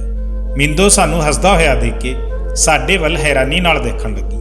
ਮੈਂ ਮਿੰਦੋ ਨੂੰ ਕਿਹਾ, ਤੂੰ ਜਾ, ਟੇਬਲ ਸੈੱਟ ਕਰ, ਅਸੀਂ ਆਉਂਦੇ ਹਾਂ। ਮੈਨੂੰ ਦੇਖ ਕੇ ਮਿੰਦੋ ਜੀ ਵਿੱਚ ਸਿਰ ਹਿਲਾ ਕੇ ਉੱਥੋਂ ਚਲੀ ਗਈ। ਮੈਂ ਰਾਹੁਲ ਨੂੰ ਕਿਹਾ, ਰਾਹੁਲ, ਸਾਨੂੰ ਇਸ ਕੁੜੀ ਨੂੰ ਆਪਣੇ ਘਰ ਵਿੱਚ ਨਹੀਂ ਰੱਖਣਾ ਚਾਹੀਦਾ ਸੀ। ਆਖਰ ਇਸ ਜਵਾਨ ਕੁੜੀ ਦੀ ਵਜ੍ਹਾ ਨਾਲ ਸਾਡੇ ਉੱਪਰ ਕੋਈ ਪਰੇਸ਼ਾਨੀ ਨਾ ਆ ਜਾਵੇ। ਐਵੇਂ ਕਿਸੇ ਪਰਾਈ ਕੁੜੀ ਨੂੰ ਆਪਣੇ ਘਰ ਵਿੱਚ ਰੱਖਣਾ ਕਿਤੇ ਮੁਸ਼ਕਲ ਨਾ ਬਣ ਜਾਵੇ। ਇਸ ਨੂੰ ਇੱਥੇ ਲਿਆਉਣ ਤੋਂ ਪਹਿਲਾਂ ਤੁਸੀਂ ਇੱਕ ਵਾਰ ਮੈਨੂੰ ਵੀ ਤਾਂ ਪੁੱਛ ਸਕਦੇ ਸੀ। ਮੇਰੀ ਗੱਲ ਸੁਣ ਕੇ ਰਾਹੁਲ ਹੈਰਾਨੀ ਨਾਲ ਮੇਰੇ ਵੱਲ ਦੇਖਣ ਲੱਗਿਆ ਤੇ ਕਹਿਣ ਲੱਗਿਆ, ਮੈਨੂੰ ਤਾਂ ਲੱਗਦਾ ਹੈ ਤੂੰ ਇਸ ਘਰ ਵਿੱਚ ਇਕੱਲੀ ਰਹਿ ਰਹਿ ਕੇ ਪਾਗਲ ਹੋ ਗਈ ਹੈ। ਪਹਿਲਾਂ ਤਾਂ ਤੂੰ ਰੋਜ਼ ਮੇਰਾ ਦਿਮਾਗ ਖਰਾਬ ਕਰਦੀ ਸੀ ਕਿ ਨੌਕਰਾਨੀ ਦੀ ਜ਼ਰੂਰਤ ਹੈ, ਤੇ ਹੁਣ ਜਦੋਂ ਨੌਕਰਾਨੀ ਆ ਗਈ ਹੈ ਤਾਂ ਤੈਨੂੰ ਹੁਣ ਇਸ ਤੇ ਇਤਰਾਜ਼ ਹੋ ਰਿਹਾ ਹੈ। ਟੈਨਸ਼ਨ ਨਾ ਲੈ, ਵਿਚਾਰੀ ਗਰੀਬ ਘਰ ਦੀ ਹੈ ਤੇ ਤੇਰੇ ਸਾਰੇ ਕੰਮ ਕਰੇਗੀ। ਤੇ ਵੈਸੇ ਵੀ ਇਹ ਮੇਰੇ ਦੋਸਤ ਦੇ ਪਿੰਡ ਤੋਂ ਤਾਲੁਕ ਰੱਖਦੀ ਹੈ। ਉਹ ਇਸ ਕੁੜੀ ਨੂੰ ਬਹੁਤ ਚੰਗੇ ਤਰੀਕੇ ਨਾਲ ਜਾਣਦਾ ਹੈ। ਟੈਨਸ਼ਨ ਨਾ ਲੈ, ਕੋਈ ਗੱਲ ਨਹੀਂ ਹੋਵੇਗੀ, ਬੇਫਿਕਰ ਰਹਿ। ਮੈਂ ਹਾਂ ਨਾ। ਤੇ ਵੈਸੇ ਵੀ ਕੁੜੀ ਸ਼ਾਦੀशुदा ਹੈ। ਇਸ ਦਾ ਪਰਿਵਾਰ ਪਿੰਡ ਵਿੱਚ ਰਹਿੰਦਾ ਹੈ। ਇਸ ਦੇ ਪਰਿਵਾਰ ਨੂੰ ਪੈਸੇ ਦੀ ਜ਼ਰੂਰਤ ਹੈ, ਇਸ ਲਈ ਇਹ ਇੱਥੇ ਰਹੇਗੀ। ਇਸ ਦੀ ਪੂਰੀ ਜ਼ਿੰਮੇਵਾਰੀ ਮੇਰੇ ਦੋਸਤ ਨੇ ਲਈ ਹੈ, ਇਸ ਲਈ ਤਾਂ ਮੈਂ ਇਸ ਨੂੰ ਇੱਥੇ ਲੈ ਕੇ ਆਇਆ ਹਾਂ। ਤੇ ਇਹ ਤਾਂ ਸੋਚ ਕੇ ਅੱਜ ਤੈਨੂੰ ਇੱਦਾਂ ਬੈਠੇ ਬਿਠਾਏ ਖਾਣਾ ਤਿਆਰ ਮਿਲ ਰਿਹਾ ਹੈ, ਤੇ ਜੇ ਤੈਨੂੰ ਫਿਰ ਵੀ ਇਸ ਕੁੜੀ ਤੇ ਕੋਈ ਸ਼ੱਕ ਜਾਂ ਇਤਰਾਜ਼ ਹੈ ਤਾਂ ਫਿਰ ਮੈਂ ਇਸ ਦੇ ਜਾਣ ਦਾ ਇੰਤਜ਼ਾਮ ਕਰ ਦਿੰਦਾ ਹਾਂ। ਤੂੰ ਸੋਚ ਲੈ, ਪਰ ਉਸ ਦੇ ਬਾਅਦ ਮੈਨੂੰ ਫਿਰ ਨਾ ਕਹਿਣਾ ਕਿ ਮੈਨੂੰ ਨੌਕਰਾਨੀ ਲੱਭ ਕੇ ਦਿਓ, ਕਿਉਂਕਿ ਮੈਨੂੰ ਤੇਰੀ ਨੌਕਰਾਨੀ ਲੱਭਣ ਦੇ ਇਲਾਵਾ ਵੀ ਬਹੁਤ ਸਾਰੇ ਕੰਮ ਹੁੰਦੇ ਹਨ। ਰੋਜ਼-ਰੋਜ਼ ਮੈਂ ਤੇਰੀ ਇੱਛਾ ਪੂਰੀ ਨਹੀਂ ਕਰ ਸਕਦਾ। ਮੈਂ ਰਾਹੁਲ ਨੂੰ ਕਿਹਾ, ਬਸ ਰਾਹੁਲ, ਬਹੁਤ ਹੋ ਗਿਆ। ਹੁਣ ਮੈਂ ਇਸ ਕੁੜੀ ਨੂੰ 2-3 ਦਿਨ ਰੱਖ ਲੈਂਦੀ ਹਾਂ। ਇਸ ਕੁੜੀ ਦੇ ਚਾਲ ਚੱਲਣ ਕਿਵੇਂ ਹਨ ਤੇ ਇਸ ਨੂੰ ਲੈ ਕੇ ਆਪਣਾ ਦਿਲ ਪੱਕਾ ਕਰ ਲੈਂਦੀ ਹਾਂ, ਉਦੋਂ ਹੀ ਮੈਂ ਇਸ ਨੂੰ ਪਰਮਾਨੈਂਟ ਰੱਖਾਂਗੀ। ਤੇ ਹੁਣ ਚਲੋ ਖਾਣਾ ਖਾ ਲੈਂਦੇ ਹਾਂ, ਨਹੀਂ ਤਾਂ ਖਾਣਾ ਠੰਡਾ ਹੋ ਜਾਵੇਗਾ। ਇਹ ਕਹਿ ਕੇ ਰਾਹੁਲ ਤੇ ਮੈਂ ਨੀਚੇ ਆ ਗਏ। ਆ ਕੇ ਦੇਖਿਆ ਤਾਂ ਟੇਬਲ ਬਹੁਤ ਚੰਗੇ ਤਰੀਕੇ ਨਾਲ ਸਜਾਇਆ ਹੋਇਆ ਸੀ। ਖਾਣੇ ਦੀ ਟੇਬਲ ਦੇਖ ਕੇ ਇਦਾਂ ਲੱਗ ਰਿਹਾ ਸੀ ਜਿਵੇਂ ਅਸੀਂ ਕਿਸੇ ਹੋਟਲ ਵਿੱਚ ਖਾਣਾ ਖਾ ਰਹੇ ਹਾਂ। ਰਾਹੁਲ ਨੇ ਤਾਂ ਉਸ ਕੁੜੀ ਦੀ ਬਹੁਤ ਹੀ ਤਾਰੀਫ ਕੀਤੀ। ਮਿੰਦੋ ਨੇ ਬਹੁਤ ਅਲੱਗ-ਅਲੱਗ ਤਰੀਕੇ ਦੀ ਡਿਸ਼ਸ ਵੀ ਬਣਾਈ ਸੀ। ਖਾਣਾ ਬਹੁਤ ਸਵਾਦ ਸੀ ਤੇ ਰਾਹੁਲ ਨੇ ਦਿਲ ਖੋਲ੍ਹ ਕੇ ਉਸ ਦੇ ਖਾਣੇ ਦੀ ਤਾਰੀਫ ਕੀਤੀ। ਕਹਿਣ ਲੱਗਾ, ਐਦਾਂ ਦਾ ਖਾਣਾ ਤਾਂ ਮੈਂ ਸਿਰਫ ਹੋਟਲ ਵਿੱਚ ਹੀ ਖਾਇਆ ਹੈ, ਨਹੀਂ ਤਾਂ ਘਰ ਵਿੱਚ ਤਾਂ ਮੈਨੂੰ ਸਿਰਫ ਇੱਕ ਹੀ ਡਿਸ਼ ਮੁਸ਼ਕਿਲ ਨਾਲ ਮਿਲ ਪਾਉਂਦੀ ਹੈ। ਤੂੰ ਤਾਂ ਇੱਕ ਹੀ ਸਮੇਂ ਵਿੱਚ ਇੰਨੀ ਸਾਰੀ ਡਿਸ਼ਸ ਬਣਾਈ ਹੈ। ਤੂੰ ਤਾਂ ਬਹੁਤ ਟੈਲੈਂਟਡ ਹੈ। ਪਹਿਲੀ ਹੀ ਵਾਰ ਵਿੱਚ ਤੂੰ ਇੰਨਾ ਵਧੀਆ ਖਾਣਾ ਬਣਾਇਆ ਹੈ। ਤੇ ਮਿੰਦੋ ਦੀ ਸਭ ਤੋਂ ਚੰਗੀ ਗੱਲ ਰਾਹੁਲ ਨੂੰ ਇਹ ਲੱਗੀ ਸੀ ਕਿ ਉਸਨੇ ਜਰਾ ਵੀ ਤੰਗ ਨਹੀਂ ਕੀਤਾ। ਪਹਿਲੇ ਹੀ ਦਿਨ ਉਸਨੇ ਰਸੋਈ ਵਿੱਚ ਜਾਂਦੇ ਹੀ ਸਭ ਕੁਝ ਸੰਭਾਲ ਲਿਆ ਸੀ। ਰਾਹੁਲ ਕਹਿਣ ਲੱਗਿਆ, ਮਿੰਦੋ ਤੂੰ ਤਾਂ ਕਮਾਲ ਹੀ ਕਰ ਦਿੱਤਾ ਹੈ। ਮਿੰਦੋ ਦੀ ਥੋੜੀ ਜਿਹੀ ਤਾਰੀਫ ਮੈਂ ਵੀ ਕਰ ਦਿੱਤੀ ਸੀ। ਮੈਂ ਕਿਹਾ, ਮਿੰਦੋ ਤੂੰ ਬਹੁਤ ਸਮਝਦਾਰ ਕੁੜੀ ਹੈ, ਖਾਣਾ ਬਹੁਤ ਸਵਾਦ ਬਣਾਇਆ ਹੈ। ਪਹਿਲੇ ਹੀ ਦਿਨ ਤੂੰ ਮੇਰਾ ਦਿਲ ਜਿੱਤ ਲਿਆ। ਮੇਰੇ ਤੋਂ ਤਾਰੀਫ ਸੁਣ ਕੇ ਮਿੰਦੋ ਬਹੁਤ ਖੁਸ਼ ਹੋਈ ਤੇ ਮੈਨੂੰ ਦੇਖ ਕੇ ਮੁਸਕਰਾਉਣ ਲੱਗੀ। ਮਿੰਦੋ ਬਹੁਤ ਸੋਹਣੀ ਕੁੜੀ ਸੀ, ਦੇਖਣ ਵਿੱਚ ਵੀ ਬਹੁਤ ਚੰਗੀ ਲੱਗਦੀ ਸੀ। ਘੱਟ ਉਮਰ ਦੀ ਸੀ, ਜਵਾਨੀ ਹੁਣੇ ਉਸ ਤੇ ਚੜ੍ਹ ਰਹੀ ਸੀ। ਉਸਨੇ ਹੱਥ ਵਿੱਚ ਕਾਲੇ ਰੰਗ ਦੀਆਂ ਚੂੜੀਆਂ ਪਾਈਆਂ ਹੋਈਆਂ ਸੀ ਤੇ ਨੱਕ ਵਿੱਚ ਨਥਨੀ। ਉਹ ਬਹੁਤ ਖੂਬਸੂਰਤ ਲੱਗ ਰਹੀ ਸੀ। ਕਾਲੇ ਰੰਗ ਦਾ ਸੂਟ ਪਹਿਨ ਕੇ ਗੋਰੀ ਜਿਹੀ ਕੁੜੀ ਮਿੰਦੋ ਬਹੁਤ ਸੁੰਦਰ ਲੱਗ ਰਹੀ ਸੀ। ਮੈਂ ਉਸ ਨੂੰ ਦੇਖ ਕੇ ਬਹੁਤ ਇੰਪ੍ਰੈਸ ਹੋਈ ਸੀ। ਉਹ ਕਿਤੇ ਤੋਂ ਵੀ ਪਿੰਡ ਦੀ ਨਹੀਂ ਲੱਗਦੀ ਸੀ, ਸਿਰਫ ਉਸ ਦਾ ਪਹਿਰਾਵਾ ਹੀ ਇਦਾਂ ਦਾ ਸੀ। ਪਰ ਜੇ ਉਸ ਨੂੰ ਸ਼ਹਿਰ ਵਾਲੇ ਕੱਪੜੇ ਪਹਿਨਾ ਦਿੱਤੇ ਜਾਂਦੇ ਤਾਂ ਉਹ ਕਿਸੇ ਹੀਰੋਇਨ ਤੋਂ ਘੱਟ ਨਹੀਂ ਲੱਗੇਗੀ। ਮੇਰੇ ਦਿਮਾਗ ਵਿੱਚ ਜਦੋਂ ਮਿੰਦੋ ਦੇ ਸ਼ਾਦੀशुदा ਹੋਣ ਦਾ ਖਿਆਲ ਆਉਂਦਾ ਤਾਂ ਮੈਨੂੰ ਤਸੱਲੀ ਹੋ ਜਾਂਦੀ ਸੀ। ਮੈਂ ਮਿੰਦੋ ਵੱਲੋਂ ਫੁੱਲ ਸੈਟੀਸਫਾਈਡ ਹੋ ਗਈ ਸੀ। ਉਹ ਆਪਣੇ ਕੰਮ ਨਾਲ ਕੰਮ ਰੱਖਣ ਵਾਲੀ ਕੁੜੀ ਸੀ ਤੇ ਆਪਣੇ ਕੰਮ ਵਿੱਚ ਵਿਅਸਤ ਰਹਿੰਦੀ ਸੀ। ਰਾਹੁਲ ਵੀ ਆਪਣੇ ਦਫ਼ਤਰ ਦੇ ਕੰਮਾਂ ਵਿੱਚ ਵਿਅਸਤ ਰਹਿੰਦੇ ਸੀ ਕਿਉਂਕਿ ਹੁਣ ਉਹ ਘਰ ਵੱਲੋਂ ਬੇਫਿਕਰ ਹੋ ਗਏ ਸੀ। ਕੁਝ ਦਿਨਾਂ ਬਾਅਦ ਹੀ ਮਿੰਦੋ ਦੀ ਤਬੀਅਤ ਖਰਾਬ ਰਹਿਣ ਲੱਗੀ ਸੀ। ਇੱਕ ਦਿਨ ਮਿੰਦੋ ਨੇ ਮੈਨੂੰ ਕਿਹਾ ਕਿ ਉਸ ਦੀ ਤਬੀਅਤ ਠੀਕ ਨਹੀਂ ਹੈ, ਅੱਜ ਉਸ ਨੂੰ ਡਾਕਟਰ ਕੋਲ ਜਾਣਾ ਹੈ। ਉਹ ਇਕੱਲੀ ਹੀ ਡਾਕਟਰ ਨੂੰ ਦਿਖਾਉਣ ਚਲੀ ਗਈ। ਜਦੋਂ ਆਈ ਤਾਂ ਮੈਂ ਉਸ ਨੂੰ ਪੁੱਛਿਆ ਕਿ ਆਖਰ ਕੀ ਹੋਇਆ ਸੀ। ਉਸਨੇ ਮੈਨੂੰ ਕੁਝ ਨਹੀਂ ਦੱਸਿਆ, ਪਰ ਉਹ ਮਾਂ ਬਣਨ ਵਾਲੀ ਸੀ ਤੇ ਗੱਲ ਮੇਰੇ ਤੋਂ ਲੁਕਾ ਰਹੀ ਸੀ। ਜਦੋਂ ਮਿੰਦੋ ਸਾਡੇ ਘਰ ਆਈ ਸੀ ਤਾਂ ਉਦੋਂ ਤੱਕ ਤਾਂ ਇਦਾਂ ਦਾ ਕੁਝ ਵੀ ਨਹੀਂ ਸੀ ਤੇ ਫਿਰ ਇਸਨੇ ਮੈਨੂੰ ਵੀ ਕੁਝ ਨਹੀਂ ਦੱਸਿਆ ਸੀ। ਫਿਰ ਇੱਕ ਦਿਨ ਮੈਂ ਮਿੰਦੋ ਨੂੰ ਪੁੱਛਣ ਦੀ ਕੋਸ਼ਿਸ਼ ਕੀਤੀ ਤਾਂ ਉਸਨੇ ਦੱਸਿਆ ਕਿ ਜਦੋਂ ਉਹ ਇੱਥੇ ਆਈ ਸੀ ਉਦੋਂ ਉਹ ਮਾਂ ਬਣਨ ਵਾਲੀ ਸੀ। ਮੈਂ ਉਸ ਨੂੰ ਕਿਹਾ ਕਿ ਫਿਰ ਤੇਰੇ ਪਤੀ ਨੇ ਤੈਨੂੰ ਇੰਨੀ ਦੂਰ ਕੰਮ ਕਰਨ ਲਈ ਕਿਉਂ ਭੇਜ ਦਿੱਤਾ ਤੇ ਉਹ ਵੀ ਇਸ ਹਾਲਤ ਵਿੱਚ। ਤੈਨੂੰ ਇੱਥੇ ਨਹੀਂ ਆਉਣਾ ਚਾਹੀਦਾ ਸੀ। ਇਸ ਸਮੇਂ ਤਾਂ ਤੈਨੂੰ ਸਭ ਤੋਂ ਜ਼ਿਆਦਾ ਆਪਣੇ ਪਤੀ ਦੀ ਜ਼ਰੂਰਤ ਹੈ। ਮੇਰੇ ਇਹ ਕਹਿੰਦੇ ਹੀ ਮਿੰਦੋ ਚੁੱਪ ਹੋ ਗਈ ਤੇ ਕਹਿਣ ਲੱਗੀ, ਮਾਲਕਨ, ਗਰੀਬ ਲੋਕ ਇਦਾਂ ਦੀਆਂ ਗੱਲਾਂ ਨੂੰ ਚੌਂਚਲੇ ਸਮਝਦੇ ਹਨ ਤੇ ਵੈਸੇ ਵੀ ਅਸੀਂ ਪਿੰਡ ਦੇ ਲੋਕ ਬਹੁਤ ਮਜ਼ਬੂਤ ਹੁੰਦੇ ਹਾਂ। ਅਸੀਂ ਲੋਕਾਂ ਦੇ ਲਈ ਬੱਚੇ ਪੈਦਾ ਕਰਨਾ ਆਮ ਜਿਹੀ ਗੱਲ ਹੈ। ਮੈਂ ਪਿੰਡ ਵਿੱਚ ਹੁੰਦੀ ਉਦੋਂ ਵੀ ਕਿਸੇ ਨਾ ਕਿਸੇ ਘਰ ਦਾ ਕੰਮ ਹੀ ਕਰ ਰਹੀ ਹੁੰਦੀ। ਇੱਥੇ ਤਾਂ ਫਿਰ ਵੀ ਮੈਨੂੰ ਸਕੂਨ ਹੈ। ਤੁਸੀਂ ਤੇ ਮਾਲਕ ਬਹੁਤ ਚੰਗੇ ਹੋ। ਘੱਟੋ ਘੱਟ ਮੈਨੂੰ ਕਿਸੇ ਦੀ ਗੱਲ ਤਾਂ ਨਹੀਂ ਸੁਣਨ ਨੂੰ ਮਿਲਦੀ ਤੇ ਫਿਰ ਇੱਥੇ ਮੈਨੂੰ ਤਾਂ ਚੰਗੀ ਤਨਖਾਹ ਵੀ ਮਿਲਦੀ ਹੈ। ਮੈਂ ਆਪਣੀ ਡਿਲੀਵਰੀ ਲਈ ਪੈਸੇ ਜਮ੍ਹਾਂ ਕਰ ਲਵਾਂਗੀ ਤੇ ਆਪਣੀ ਡਿਲੀਵਰੀ ਇਸ ਸ਼ਹਿਰ ਵਿੱਚ ਕਰਵਾਉਂਗੀ ਤੇ ਬੱਚਾ ਪੈਦਾ ਕਰਨ ਲਈ ਪਿੰਡ ਦੇ ਹਸਪਤਾਲ ਨਹੀਂ ਜਾਊਂਗੀ। ਉੱਥੇ ਦੇ ਹਸਪਤਾਲਾਂ ਵਿੱਚ ਤਾਂ ਮੈਨੂੰ ਬਹੁਤ ਡਰ ਲੱਗਦਾ ਹੈ ਤੇ ਤੁਸੀਂ ਚਿੰਤਾ ਨਾ ਕਰੋ, ਮੇਰੀ ਵਜ੍ਹਾ ਨਾਲ ਤੁਹਾਨੂੰ ਕੋਈ ਤਕਲੀਫ ਨਹੀਂ ਹੋਵੇਗੀ। ਮੈਂ ਆਖਰ ਤੱਕ ਸਾਰੇ ਕੰਮ ਇਸੇ ਤਰ੍ਹਾਂ ਨਾਲ ਕਰੂੰਗੀ ਜਿਵੇਂ ਕਰਦੀ ਹਾਂ। ਬਸ 2-3 ਦੀ ਹੀ ਗੱਲ ਹੋਵੇਗੀ, ਤੀਜੇ ਦਿਨ ਫਿਰ ਤੋਂ ਕੰਮ ਤੇ ਲੱਗ ਜਾਊਂਗੀ। ਮਿੰਦੋ ਇੰਨੀ ਦੇਰ ਤੱਕ ਬੋਲਦੀ ਰਹੀ ਕਿ ਉਸਨੇ ਮੈਨੂੰ ਆਪਣੀ ਸਾਰੀ ਹੀ ਕਹਾਣੀ ਸੁਣਾ ਦਿੱਤੀ। ਉਸ ਦੀਆਂ ਗੱਲਾਂ ਨਾਲ ਮੈਂ ਸਹਿਮਤ ਹੋ ਗਈ ਸੀ, ਪਰ ਮੈਂ ਸੋਚ ਰਹੀ ਸੀ ਕਿ ਰਾਹੁਲ ਨੇ ਮੈਨੂੰ ਇਹ ਗੱਲ ਕਿਉਂ ਨਹੀਂ ਦੱਸੀ ਕਿ ਮਿੰਦੋ ਮਾਂ ਬਣਨ ਵਾਲੀ ਹੈ। ਜਿਵੇਂ ਹੀ ਰਾਤ ਨੂੰ ਰਾਹੁਲ ਘਰ ਆਇਆ ਤਾਂ ਮੈਂ ਉਸ ਨੂੰ ਪੁੱਛਿਆ ਕਿ ਤੁਹਾਨੂੰ ਤੁਹਾਡੇ ਦੋਸਤ ਨੇ ਇਹ ਨਹੀਂ ਦੱਸਿਆ ਕਿ ਮਿੰਦੋ ਮਾਂ ਬਣਨ ਵਾਲੀ ਹੈ, ਜਾਂ ਫਿਰ ਤੇਰੇ ਦੋਸਤ ਨੇ ਤੈਨੂੰ ਦੱਸਣਾ ਠੀਕ ਨਹੀਂ ਸਮਝਿਆ। ਵੈਸੇ ਮੈਨੂੰ ਭਰੋਸਾ ਹੈ ਤੁਹਾਡੇ ਤੇ, ਤੁਹਾਨੂੰ ਇਸ ਬਾਰੇ ਪਤਾ ਨਹੀਂ ਹੋਵੇਗਾ, ਕਿਉਂਕਿ ਜੇ ਤੁਹਾਨੂੰ ਪਤਾ ਹੁੰਦਾ ਤਾਂ ਤੁਸੀਂ ਮੈਨੂੰ ਜ਼ਰੂਰ ਦੱਸਦੇ, ਤੇ ਜੇ ਤੁਹਾਨੂੰ ਪਤਾ ਹੈ ਤਾਂ ਤੁਸੀਂ ਮੈਨੂੰ ਕਿਉਂ ਨਹੀਂ ਦੱਸਿਆ। ਕਿਤੇ ਤੁਸੀਂ ਮੇਰੇ ਤੋਂ ਗੱਲਾਂ ਤਾਂ ਨਹੀਂ ਲੁਕਾਉਣ ਲੱਗੇ। ਰਾਹੁਲ ਮੇਰੇ ਵੱਲ ਹੈਰਾਨੀ ਨਾਲ ਦੇਖ ਕੇ ਕਹਿਣ ਲੱਗਿਆ, ਕੀ ਮਿੰਦੋ ਮਾਂ ਬਣਨ ਵਾਲੀ ਹੈ? ਇਹ ਗੱਲ ਮੈਨੂੰ ਕਿਵੇਂ ਪਤਾ ਹੋਵੇਗੀ? ਮੈਂ ਤਾਂ ਅੱਜ ਤੇਰੇ ਮੂੰਹੋਂ ਇਹ ਗੱਲ ਸੁਣ ਰਿਹਾ ਹਾਂ ਤੇ ਮੈਂ ਤੇਰੇ ਤੋਂ ਕੋਈ ਗੱਲ ਨਹੀਂ ਲੁਕਾਉਂਦਾ, ਪਰ ਤੂੰ ਮੇਰੇ ਤੇ ਬੇਵਜ੍ਹਾ ਸ਼ੱਕ ਜ਼ਰੂਰ ਕਰਨ ਲੱਗੀ ਹੈ। ਮੈਨੂੰ ਤਾਂ ਸਮਝ ਨਹੀਂ ਆਉਂਦਾ ਕਿ ਤੂੰ ਮਿੰਦੋ ਨੂੰ ਲੈ ਕੇ ਹਮੇਸ਼ਾ ਮੈਨੂੰ ਸਵਾਲ ਜਵਾਬ ਕਿਉਂ ਕਰਦੀ ਰਹਿੰਦੀ ਹੈ। ਜੇ ਉਸ ਦੇ ਬਾਰੇ ਜਾਣਨ ਦਾ ਇੰਨਾ ਹੀ ਸ਼ੌਂਕ ਹੈ ਤਾਂ ਉਸ ਤੋਂ ਹੀ ਕਿਉਂ ਨਹੀਂ ਪੁੱਛ ਲੈਂਦੀ? ਤੇ ਜੇ ਤੈਨੂੰ ਕਿਸੇ ਵੀ ਤਰ੍ਹਾਂ ਦਾ ਮੇਰੇ ਤੇ ਕੋਈ ਸ਼ੱਕ ਹੈ ਤਾਂ ਮੈਂ ਕੱਲ ਹੀ ਉਸ ਨੂੰ ਉਸ ਦੇ ਪਿੰਡ ਛੱਡ ਆਵਾਂਗਾ। ਫਿਰ ਖੁਦ ਹੀ ਆਪਣੀ ਪਸੰਦ ਦੀ ਨੌਕਰਾਨੀ ਲੱਭ ਲੈਣਾ। ਰਾਹੁਲ ਮੇਰੇ ਤੇ ਗੁੱਸਾ ਕਰਨ ਲੱਗਿਆ ਤੇ ਉਹ ਮੇਰੇ ਸਵਾਲਾਂ ਤੋਂ ਬਹੁਤ ਤੰਗ ਆ ਗਿਆ ਸੀ। ਇੱਕ ਤਾਂ ਉਹ ਰਾਤ ਨੂੰ ਦਫ਼ਤਰ ਤੋਂ ਥੱਕਿਆ ਹਾਰਿਆ ਆਉਂਦਾ ਸੀ ਤੇ ਆਉਂਦੇ ਹੀ ਮੈਂ ਉਹਨਾਂ ਨਾਲ ਕੋਈ ਨਾ ਕੋਈ ਗੱਲ ਛੇੜ ਕੇ ਬੈਠ ਜਾਂਦੀ ਸੀ। ਉਹ ਮੈਨੂੰ ਕਈ ਵਾਰ ਸਮਝਾ ਚੁੱਕੇ ਸੀ ਕਿ ਤੂੰ ਮਿੰਦੋ ਬਾਰੇ ਜ਼ਿਆਦਾ ਨਾ ਸੋਚਿਆ ਕਰ, ਉਹ ਚੰਗੀ ਕੁੜੀ ਹੈ। ਪਰ ਪਤਾ ਨਹੀਂ ਕਿਉਂ ਮੈਨੂੰ ਮੇਰੇ ਪਤੀ ਤੇ ਸ਼ੱਕ ਹੋਣ ਲੱਗਿਆ ਸੀ। ਇੱਦਾਂ ਲੱਗਦਾ ਸੀ ਜਿਵੇਂ ਮੈਨੂੰ ਉਹਨਾਂ ਤੇ ਸ਼ੱਕ ਕਰਨ ਦੀ ਆਦਤ ਜਿਹੀ ਹੋ ਗਈ ਹੈ। ਉਹਨਾਂ ਦਾ ਕਹਿਣਾ ਸੀ ਕਿ ਤੈਨੂੰ ਕੁਝ ਵੀ ਸਮਝਾਉਣਾ ਬੇਕਾਰ ਜਿਹੀ ਗੱਲ ਹੈ, ਕਿਉਂਕਿ ਕੋਈ ਵੀ ਗੱਲ ਤੇਰੀ ਸਮਝ ਵਿੱਚ ਨਹੀਂ ਆਉਂਦੀ। ਤੂੰ ਸਿੱਧੀ ਗੱਲ ਦਾ ਵੀ ਗਲਤ ਮਤਲਬ ਕੱਢ ਲੈਂਦੀ ਹੈ। ਮੈਂ ਰਾਹੁਲ ਨੂੰ ਕਿਹਾ, ਰਾਹੁਲ ਮੈਂ ਤਾਂ ਬਸ ਐਵੇਂ ਹੀ ਕਹਿ ਰਹੀ ਸੀ ਕਿ ਇਸ ਦੀ ਸਾਰੀ ਜ਼ਿੰਮੇਵਾਰੀ ਮੇਰੇ ਤੇ ਆ ਜਾਵੇਗੀ। ਮੈਂ ਤਾਂ ਇੱਥੇ ਇਸ ਕੁੜੀ ਨੂੰ ਆਪਣੇ ਕੰਮ ਲਈ ਰੱਖਿਆ ਹੈ। ਲੱਗਦਾ ਹੈ ਹੁਣ ਉਲਟਾ ਮੈਨੂੰ ਘਰ ਦੇ ਕੰਮ ਕਰਨੇ ਪੈਣਗੇ ਤੇ ਨਾਲ ਹੀ ਨਾਲ ਉਸ ਦੀ ਦੇਖਭਾਲ ਕਰਨੀ ਪਵੇਗੀ। ਜੇ ਮੈਨੂੰ ਪਹਿਲਾਂ ਹੀ ਇਸ ਬਾਰੇ ਪਤਾ ਹੁੰਦਾ ਤਾਂ ਮੈਂ ਕਦੇ ਵੀ ਇਸ ਕੁੜੀ ਨੂੰ ਇਸ ਘਰ ਵਿੱਚ ਨੌਕਰੀ ਤੇ ਨਹੀਂ ਰੱਖਦੀ। ਕਿਸੇ ਤਰ੍ਹਾਂ ਇਹ ਗੱਲ ਖਤਮ ਹੋ ਗਈ ਤੇ ਅਸੀਂ ਦੋਵੇਂ ਲੜ ਝਗੜ ਕੇ ਸੋ ਗਏ। ਜਿਵੇਂ ਹੀ ਮੈਂ ਬੈੱਡ ਤੋਂ ਉੱਠੀ, ਮੈਂ ਖੜੇ ਹੋਣ ਲਈ ਜ਼ਮੀਨ ਤੇ ਪੈਰ ਰੱਖਿਆ ਤਾਂ ਅਚਾਨਕ ਹੀ ਮੈਨੂੰ ਚੱਕਰ ਆ ਗਿਆ ਤੇ ਮੈਂ ਡਿੱਗਣ ਲੱਗੀ। ਉਸ ਸਮੇਂ ਰਾਹੁਲ ਵੀ ਉੱਥੇ ਹੀ ਸੀ। ਉਹਨਾਂ ਨੇ ਮੇਰੀ ਤਬੀਅਤ ਨੂੰ ਵਿਗੜਦੇ ਹੋਏ ਦੇਖਿਆ ਤਾਂ ਕਹਿਣ ਲੱਗੇ ਕਿ ਚਲੋ ਮੈਂ ਤੈਨੂੰ ਡਾਕਟਰ ਕੋਲ ਲੈ ਚੱਲਦਾ ਹਾਂ। ਉਹ ਮੈਨੂੰ ਡਾਕਟਰ ਕੋਲ ਲੈ ਕੇ ਗਏ। ਡਾਕਟਰ ਨੇ ਇੱਕ ਐਦਾਂ ਦੀ ਖਬਰ ਸੁਣਾਈ ਜਿਸ ਨੂੰ ਸੁਣ ਕੇ ਅਸੀਂ ਖੁਸ਼ੀ ਨਾਲ ਪਾਗਲ ਹੋ ਗਏ। ਡਾਕਟਰ ਨੇ ਦੱਸਿਆ ਕਿ ਮੈਂ ਮਾਂ ਬਣਨ ਵਾਲੀ ਹਾਂ। ਇਹ ਖਬਰ ਸੁਣ ਕੇ ਮੇਰੇ ਪਤੀ ਦੇ ਤਾਂ ਪੈਰ ਜ਼ਮੀਨ ਤੇ ਹੀ ਨਹੀਂ ਲੱਗ ਰਹੇ ਸਨ। ਲੱਗਦੇ ਵੀ ਕਿਉਂ? ਆਖਰਕਾਰ ਉਹਨਾਂ ਨੂੰ 3 ਸਾਲਾਂ ਬਾਅਦ ਔਲਾਦ ਦੀ ਖੁਸ਼ੀ ਮਿਲ ਰਹੀ ਸੀ। ਵਿਆਹ ਦੇ ਬਾਅਦ ਮੈਂ ਬਹੁਤ ਇਲਾਜ ਕਰਵਾਏ ਸੀ, ਪਰ ਮੈਨੂੰ ਕਿਸੇ ਵੀ ਡਾਕਟਰ ਦੀ ਦਵਾਈ ਨਾਲ ਕੋਈ ਫਰਕ ਨਹੀਂ ਹੁੰਦਾ ਸੀ ਤੇ ਰਾਹੁਲ ਦੇ ਸਿਰ ਤੇ ਬੱਚਿਆਂ ਦਾ ਜਨੂਨ ਸਵਾਰ ਸੀ। ਪਰ ਮੇਰੇ ਪਤੀ ਨੇ ਕਦੇ ਕੋਈ ਐਸੀ ਵੈਸੀ ਗੱਲ ਕਰਕੇ ਮੈਨੂੰ ਸ਼ਰਮਿੰਦਾ ਨਹੀਂ ਕੀਤਾ। ਮੇਰੇ ਪਤੀ ਨੂੰ ਐਦਾਂ ਲੱਗਦਾ ਸੀ ਜਿਵੇਂ ਸਾਡੇ ਵਿਆਹ ਨੂੰ ਬਹੁਤੇ ਸਾਲ ਨਹੀਂ ਹੋਏ ਹਨ। ਲੋਕਾਂ ਦੇ ਬੱਚੇ ਤਾਂ 10 ਸਾਲ ਵੀ ਨਹੀਂ ਹੁੰਦੇ, ਪਰ ਸਾਡੇ ਵਿਆਹ ਨੂੰ ਤਾਂ ਅਜੇ 3 ਸਾਲ ਹੀ ਹੋਏ ਸੀ। ਇੰਨੇ ਘੱਟ ਦਿਨਾਂ ਵਿੱਚ ਵੀ ਉਹ ਬੱਚੇ ਨੂੰ ਗੋਦ ਲੈਣ ਦੇ ਲਈ ਰਾਜ਼ੀ ਹੋ ਗਏ ਸੀ।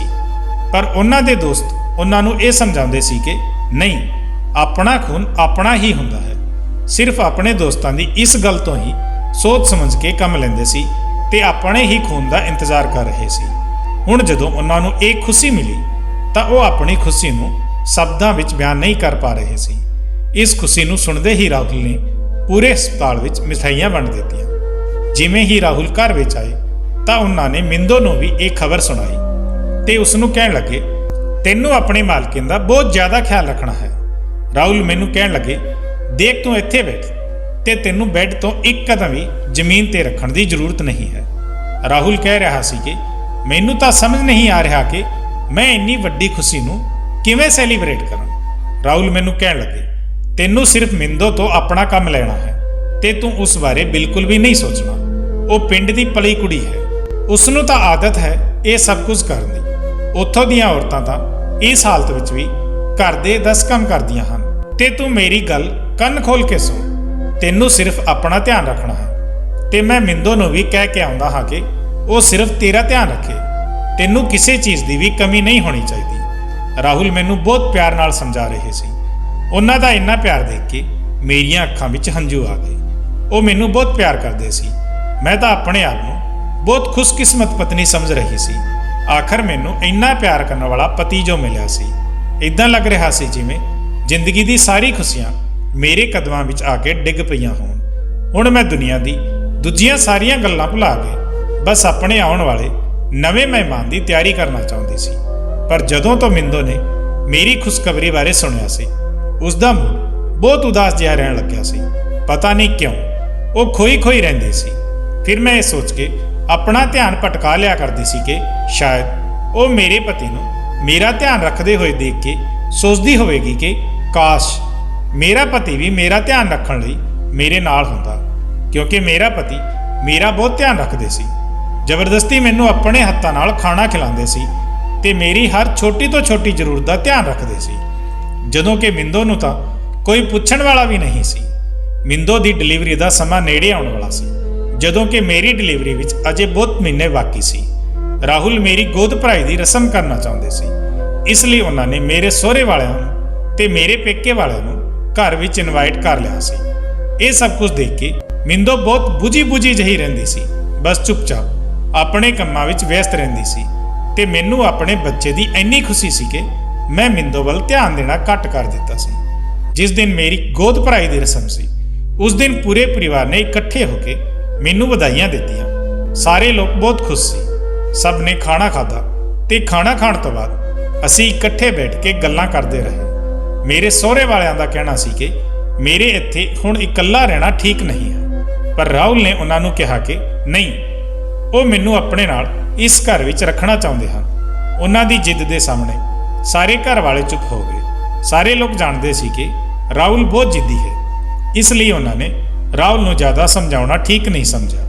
ਸਾਰੇ ਲੋਕ ਆਪਸ ਵਿੱਚ ਬੈਠੇ ਹੋਏ ਗੱਲਾਂ ਕਰ ਹੀ ਰਹੇ ਸੀ ਕਿ ਇੰਨੀ ਦੇਰ ਵਿੱਚ ਕੁਝ ਇੱਦਾਂ ਦਾ ਹੋਇਆ ਜਿਸ ਨੂੰ ਦੇਖ ਕੇ ਸਭ ਤੇ ਰੋਂਗਟੇ ਖੜੇ ਹੋ ਗਏ ਤੇ ਖੁਸ਼ੀ ਦਾ ਮਾਹੌਲ ਦੁੱਖ ਵਿੱਚ ਬਦਲ ਗਿਆ।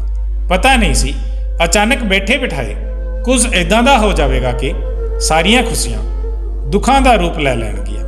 ਮਿੰਦੋ ਸਭ ਲਈ ਚਾਹ ਬਣਾ ਕੇ ਪੌੜੀਆਂ ਤੋਂ ਹੇਠਾਂ ਉਤਰ ਰਹੀ ਸੀ ਕਿ ਅਚਾਨਕ ਹੀ ਪੌੜੀਆਂ ਤੋਂ ਉਸਦਾ ਪੈਰ ਫਿਸਲ ਗਿਆ ਤੇ ਉਹ ਪੌੜੀਆਂ ਤੋਂ ਨੀਚੇ ਡਿੱਗ ਕੇ ਬੇਹੋਸ਼ ਹੋ ਗਈ।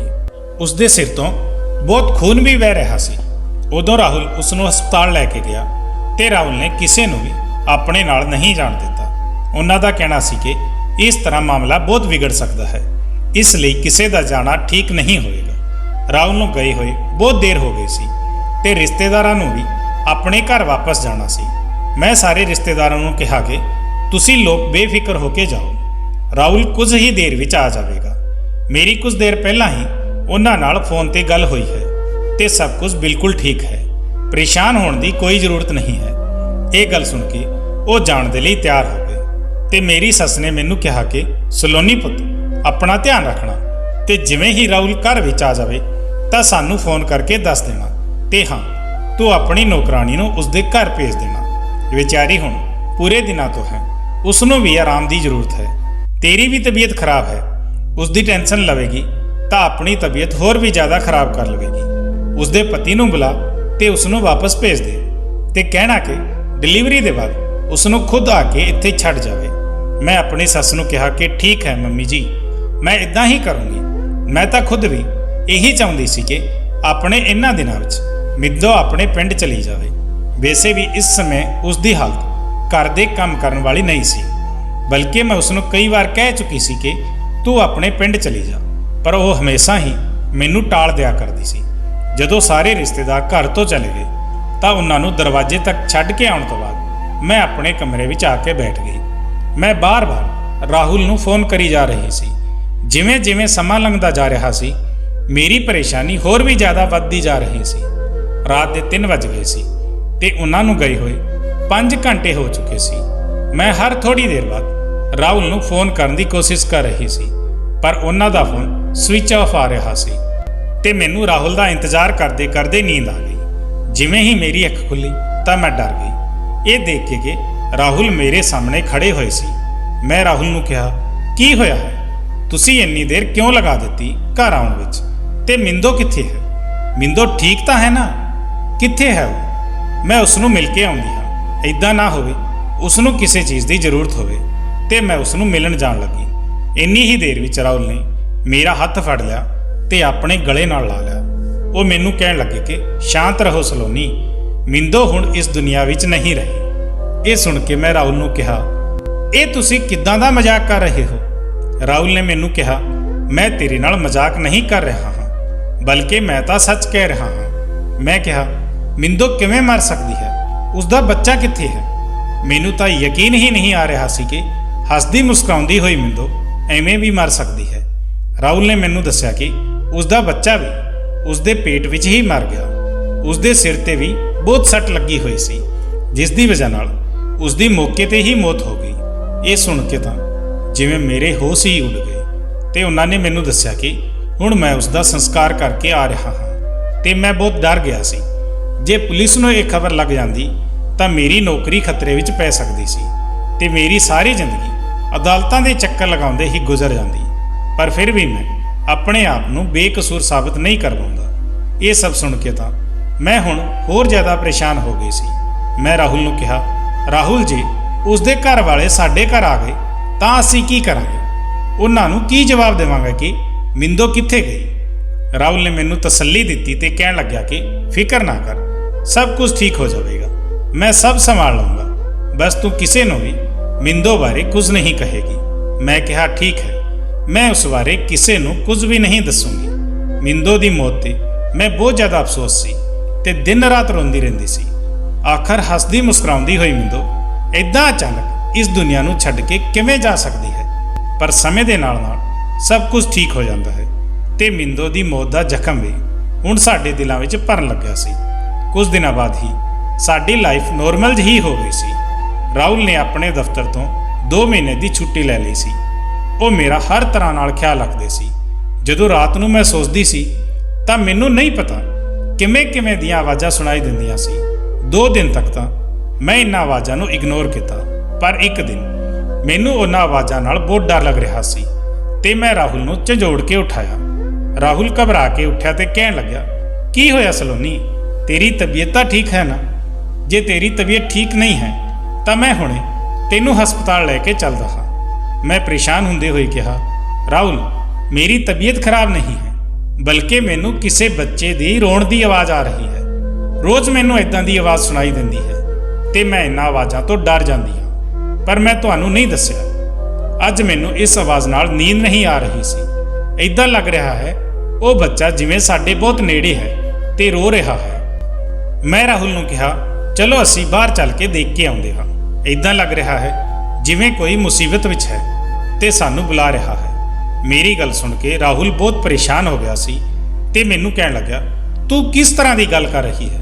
ਮੈਨੂੰ ਤਾਂ ਕਿਸੇ ਵੀ ਬੱਚੇ ਦੇ ਰੋਣ ਦੀ ਆਵਾਜ਼ ਨਹੀਂ ਆ ਰਹੀ। ਇਹ ਸਿਰਫ ਤੇਰਾ ਵਹਿਮ ਹੋਵੇਗਾ, ਹੋਰ ਕੁਝ ਨਹੀਂ। ਇਸ ਲਈ ਇਹਨਾਂ ਸਭ ਗੱਲਾਂ ਨੂੰ ਛੱਡ ਤੇ ਆਰਾਮ ਨਾਲ ਸੋ ਜਾ। ਵੈਸੇ ਵੀ ਇਸ ਸਮੇਂ ਤੈਨੂੰ ਆਰਾਮ ਦੀ ਬਹੁਤ ਜ਼ਿਆਦਾ ਜ਼ਰੂਰਤ ਹੈ। ਜੇ ਫਿਰ ਵੀ ਤੈਨੂੰ ਤਸੱਲੀ ਨਹੀਂ ਹੋ ਰਹੀ ਤਾਂ ਮੈਂ ਇਕੱਲਾ ਬਾਹਰ ਜਾ ਕੇ ਦੇਖ ਕੇ ਆਉਂਦਾ ਹਾਂ, ਪਰ ਤੂੰ ਮੇਰੇ ਨਾਲ ਨਹੀਂ ਆਵੇਗੀ ਕਿਉਂਕਿ ਮੈਂ ਕੋਈ ਰਿਸਕ ਨਹੀਂ ਲੈ ਸਕਦਾ। ਰਾਹੁਲ ਦੀ ਗੱਲ ਸੁਣ ਕੇ ਮੈਂ ਲੇਟ ਗਈ ਤੇ ਰਾਹੁਲ ਕਮਰੇ ਤੋਂ ਬਾਹਰ ਚਲੇ ਗਏ। ਕੁਝ ਦੇਰ ਬਾਅਦ ਜਦੋਂ ਵਾਪਸ ਆਏ ਤਾਂ ਮੈਂ ਬੇਚੈਨੀ ਨਾਲ ਰਾਹੁਲ ਨੂੰ ਪੁੱਛਿਆ, ਰਾਹੁਲ ਬਾਹਰ ਕੌਣ ਸੀ? ਉਹਨਾਂ ਨੇ ਮੈਨੂੰ ਜਵਾਬ ਦਿੱਤਾ ਕਿ ਮੈਂ ਤੈਨੂੰ ਕਿਹਾ ਸੀ ਨਾ, ਬਾਹਰ ਕੋਈ ਨਹੀਂ ਹੈ, ਇਹ ਸਭ ਤੇਰਾ ਵਹਿਮ ਹੈ। ਸ਼ਾਇਦ ਤੂੰ ਕੋਈ ਸੁਪਨਾ ਦੇਖਿਆ ਹੋਵੇਗਾ, ਇਸ ਲਈ ਹੁਣ ਤੂੰ ਕੋਈ ਬਹਿਸ ਨਾ ਕਰਨਾ ਤੇ ਸੋ ਜਾ। ਅਸੀਂ ਇਸ ਬਾਰੇ ਸਵੇਰੇ ਗੱਲ ਕਰਾਂਗੇ। ਇਹ ਕਹਿ ਕੇ ਰਾਹੁਲ ਲੇਟ ਗਿਆ ਤੇ ਆਪਣੀਆਂ ਅੱਖਾਂ ਤੇ ਬਾਂਹ ਰੱਖ ਕੇ ਸੋ ਗਏ। ਪਰ ਮੈਂ ਲਗਾਤਾਰ ਉਹਨਾਂ ਆਵਾਜ਼ਾਂ ਬਾਰੇ ਸੋਚ ਰਹੀ ਸੀ। ਐਵੇਂ ਦੀ ਆਵਾਜ਼ ਮੈਨੂੰ ਪਹਿਲੀ ਵਾਰ ਨਹੀਂ ਆਈ ਸੀ, ਬਲਕਿ 3 ਦਿਨਾਂ ਤੋਂ ਲਗਾਤਾਰ ਮੈਨੂੰ ਇਹ ਆਵਾਜ਼ ਆ ਰਹੀ ਸੀ ਤੇ ਕਈ ਦਿਨਾਂ ਤੱਕ ਮੈਨੂੰ ਇਹ ਆਵਾਜ਼ ਸੁਣਾਈ ਦਿੰਦੀ ਰਹੀ। ਮੈਂ ਹਰ ਵਾਰ ਰਾਹੁਲ ਨੂੰ ਦੱਸਣ ਦੀ ਕੋਸ਼ਿਸ਼ ਕੀਤੀ ਕਿ ਕੋਈ ਬੱਚਾ ਰੋਂਦਾ ਹੈ, ਪਰ ਹਰ ਵਾਰ ਉਹਨਾਂ ਨੇ ਮੇਰਾ ਵਹਿਮ ਕਹਿ ਕੇ ਮੈਨੂੰ ਟਾਲ ਦਿੱਤਾ ਤੇ ਮੈਂ ਵੀ ਸੋਚ ਲੈਂਦੀ ਸੀ ਕਿ ਹੋ ਸਕਦਾ ਹੈ ਇਹ ਮੇਰਾ ਵਹਿਮ ਹੀ ਹੋਵੇਗਾ, ਕਿਉਂਕਿ ਜੇ ਬਕਾਈ ਬੱਚੇ ਦੀ ਰੋਣ ਦੀ ਆਵਾਜ਼ ਹੁੰਦੀ ਤਾਂ ਰਾਹੁਲ ਨੂੰ ਵੀ ਜ਼ਰੂਰ ਸੁਣਾਈ ਦਿੰਦੀ ਤੇ ਇਹ ਸੋਚ ਕੇ ਮੈਂ ਵੀ ਤਸੱਲੀ ਨਾਲ ਸੋ ਜਾਇਆ ਕਰਦੀ ਸੀ। ਜਦੋਂ ਕਈ ਦਿਨ ਇਦਾਂ ਹੀ ਗੁਜ਼ਰ ਗਏ ਤਾਂ ਮੈਨੂੰ ਐਵੇਂ ਲੱਗਣ ਲੱਗਿਆ ਕਿ ਰਾਹੁਲ ਮੇਰੇ ਤੋਂ ਜ਼ਰੂਰ ਕੁਝ ਲੁਕਾ ਰਿਹਾ ਹੈ। ਮੈਨੂੰ ਰੋਜ਼ ਰਾਤ ਦੀ ਸ਼ਾਂਤੀ ਵਿੱਚ ਬੱਚੇ ਦੇ ਰੋਣ ਦੀ ਆਵਾਜ਼ ਆਉਂਦੀ ਸੀ। ਇਹ ਮੇਰਾ ਵਹਿਮ ਨਹੀਂ ਸੀ, ਬਲਕਿ ਇਸ ਦੇ ਪਿੱਛੇ ਕੋਈ ਰਾਜ਼ ਲੁਕਿਆ ਹੋਇਆ ਸੀ ਤੇ ਮੈਂ ਸੋਚ ਲਿਆ ਸੀ ਕਿ ਜਦੋਂ ਤੱਕ ਮੈਂ ਇਸ ਰਾਜ਼ ਤੋਂ ਪਰਦਾ ਨਹੀਂ ਉਠਾ ਲਵਾਂਗੀ ਉਦੋਂ ਤੱਕ ਮੈਂ ਸਕੂਨ ਨਾਲ ਨਹੀਂ ਬੈਠੂੰਗੀ। ਕੁਝ ਤਾਂ ਇਦਾਂ ਦਾ ਜ਼ਰੂਰ ਹੋ ਰਿਹਾ ਸੀ ਜੋ ਮੇਰੇ ਤੋਂ ਲੁਕਾਇਆ ਜਾ ਰਿਹਾ ਸੀ। ਮੈਨੂੰ ਲੱਗਦਾ ਸੀ ਕਿ ਹੋ ਸਕਦਾ ਹੈ ਕਿ ਰਾਹੁਲ ਨੇ ਹੀ ਮਿੰਦੋ ਨੂੰ ਮਾਰਿਆ ਹੋਵੇ ਤੇ ਉਸ ਦਾ ਬੱਚਾ ਇੱਥੇ ਕਿਤੇ ਆਸ-ਪਾਸ ਹੋਵੇ ਜਾਂ ਫਿਰ ਕਿਸੇ ਮੁਸੀਬਤ ਵਿੱਚ ਹੋਵੇ। ਮੈਨੂੰ ਉਸ ਮਾਸੂਮ ਬੱਚੇ ਲਈ ਜ਼ਰੂਰ ਕੁਝ ਨਾ ਕੁਝ ਕਰਨਾ ਸੀ। ਇਹ ਸਭ ਸੋਚਦੇ ਹੋਏ ਹੀ ਮੈਂ ਪੁਲਿਸ ਨੂੰ ਫੋਨ ਕੀਤਾ ਤੇ ਪੁਲਿਸ ਨੂੰ ਇਸ ਬਾਰੇ ਸਭ ਕੁਝ ਦੱਸ ਦਿੱਤਾ। ਮੈਂ ਪੁਲਿਸ ਨੂੰ ਕਿਹਾ ਕਿ ਮੈਂ ਚਾਹੁੰਦੀ ਹਾਂ ਕਿ ਤੁਸੀਂ ਮੇਰੇ ਘਰ ਦੀ ਤਲਾਸ਼ੀ ਲਓ ਜਾਂ ਫਿਰ ਮੇਰੇ ਘਰ ਤੇ ਨਿਗਰਾਨੀ ਰੱਖੋ। ਮੈਨੂੰ ਰਾਤ ਨੂੰ ਇਦਾਂ ਦੀ ਆਵਾਜ਼ ਆਉਂਦੀ ਹੈ। ਇਹ ਆਵਾਜ਼ ਮੇਰੇ ਘਰ ਵਿੱਚੋਂ ਹੀ ਆਉਂਦੀ ਹੈ ਜਾਂ ਫਿਰ ਕਿਸੇ ਗੁਆਂਢੀ ਦੇ ਘਰ ਵਿੱਚੋਂ। ਤੇ ਮੈਂ ਪੁਲਿਸ ਨੂੰ ਕਿਹਾ ਕਿ ਮਿੰਦੋ ਸਾਡੇ ਘਰ ਦੇ ਬੇਸਮੈਂਟ ਵਿੱਚ ਹੀ ਰਹਿੰਦੀ ਸੀ। ਤੁਸੀਂ ਉਸ ਦੇ ਕਮਰੇ ਦੀ ਵੀ ਤਲਾਸ਼ੀ ਲੈਣਾ, ਤੁਹਾਨੂੰ ਜ਼ਰੂਰ ਉੱਥੋਂ ਕੁਝ ਨਾ ਕੁਝ ਜ਼ਰੂਰ ਮਿਲ ਜਾਵੇਗਾ। ਪੁਲਿਸ ਇੰਸਪੈਕਟਰ ਨੇ ਮੇਰੀ ਰਿਪੋਰਟ ਦਰਜ ਕਰ ਲਈ ਤੇ ਕਹਿਣ ਲੱਗੇ, ਠੀਕ ਹੈ ਮੈਡਮ, ਤੁਸੀਂ ਫਿਕਰ ਨਾ ਕਰੋ, ਅਸੀਂ ਤੁਹਾਡੇ ਨਾਲ ਹਾਂ। ਤੁਹਾਡੇ ਪਤੀ ਨੂੰ ਇਸ ਬਾਰੇ ਕੁਝ ਪਤਾ ਨਹੀਂ ਚੱਲੇਗਾ ਤੇ ਰਾਤ ਨੂੰ ਅਸੀਂ ਤੁਹਾਡੇ ਘਰ ਦੀ ਤਲਾਸ਼ੀ ਲੈਣ ਜ਼ਰੂਰ ਆਵਾਂਗੇ। 2 ਦਿਨ ਤੱਕ ਤਾਂ ਪੁਲਿਸ ਨੇ ਸਾਡੇ ਘਰ ਦੇ ਬਾਹਰ ਤੇ ਆਲੇ ਦੁਆਲੇ ਦੇ ਗੁਆਂਢੀਆਂ ਦੇ ਘਰਾਂ ਦੀ ਛਾਣਬੀਣ ਕੀਤੀ। ਪੁਲਿਸ ਵਾਲਿਆਂ ਦਾ ਕਹਿਣਾ ਸੀ ਕਿ ਮੈਡਮ ਤੁਸੀਂ ਸਾਨੂੰ ਗੁੰਮਰਾਹ ਕਰ ਰਹੇ ਹੋ, ਸਾਨੂੰ ਤਾਂ ਕੋਈ ਵੀ ਆਵਾਜ਼ ਨਹੀਂ ਆਉਂਦੀ। ਮੈਂ ਕਿਹਾ ਕਿ ਐਵੇਂ ਵੀ ਤਾਂ ਹੋ ਸਕਦਾ ਹੈ ਕਿ ਸ਼ਾਇਦ ਸਾਡੇ ਘਰ ਦੇ ਬੇਸਮੈਂਟ ਵਿੱਚ ਹੀ ਮਿੰਦੋ ਦਾ ਬੱਚਾ ਹੋਵੇ, ਕਿਉਂਕਿ ਜਦੋਂ ਤੋਂ ਮਿੰਦੋ ਗਈ ਹੈ ਉਹ ਕਮਰਾ ਤਾਂ ਬੰਦ ਰਹਿੰਦਾ ਹੈ ਤੇ ਉਸ ਦੀ ਚਾਬੀ ਮੇਰੇ ਪਤੀ ਕੋਲ ਹੁੰਦੀ ਹੈ।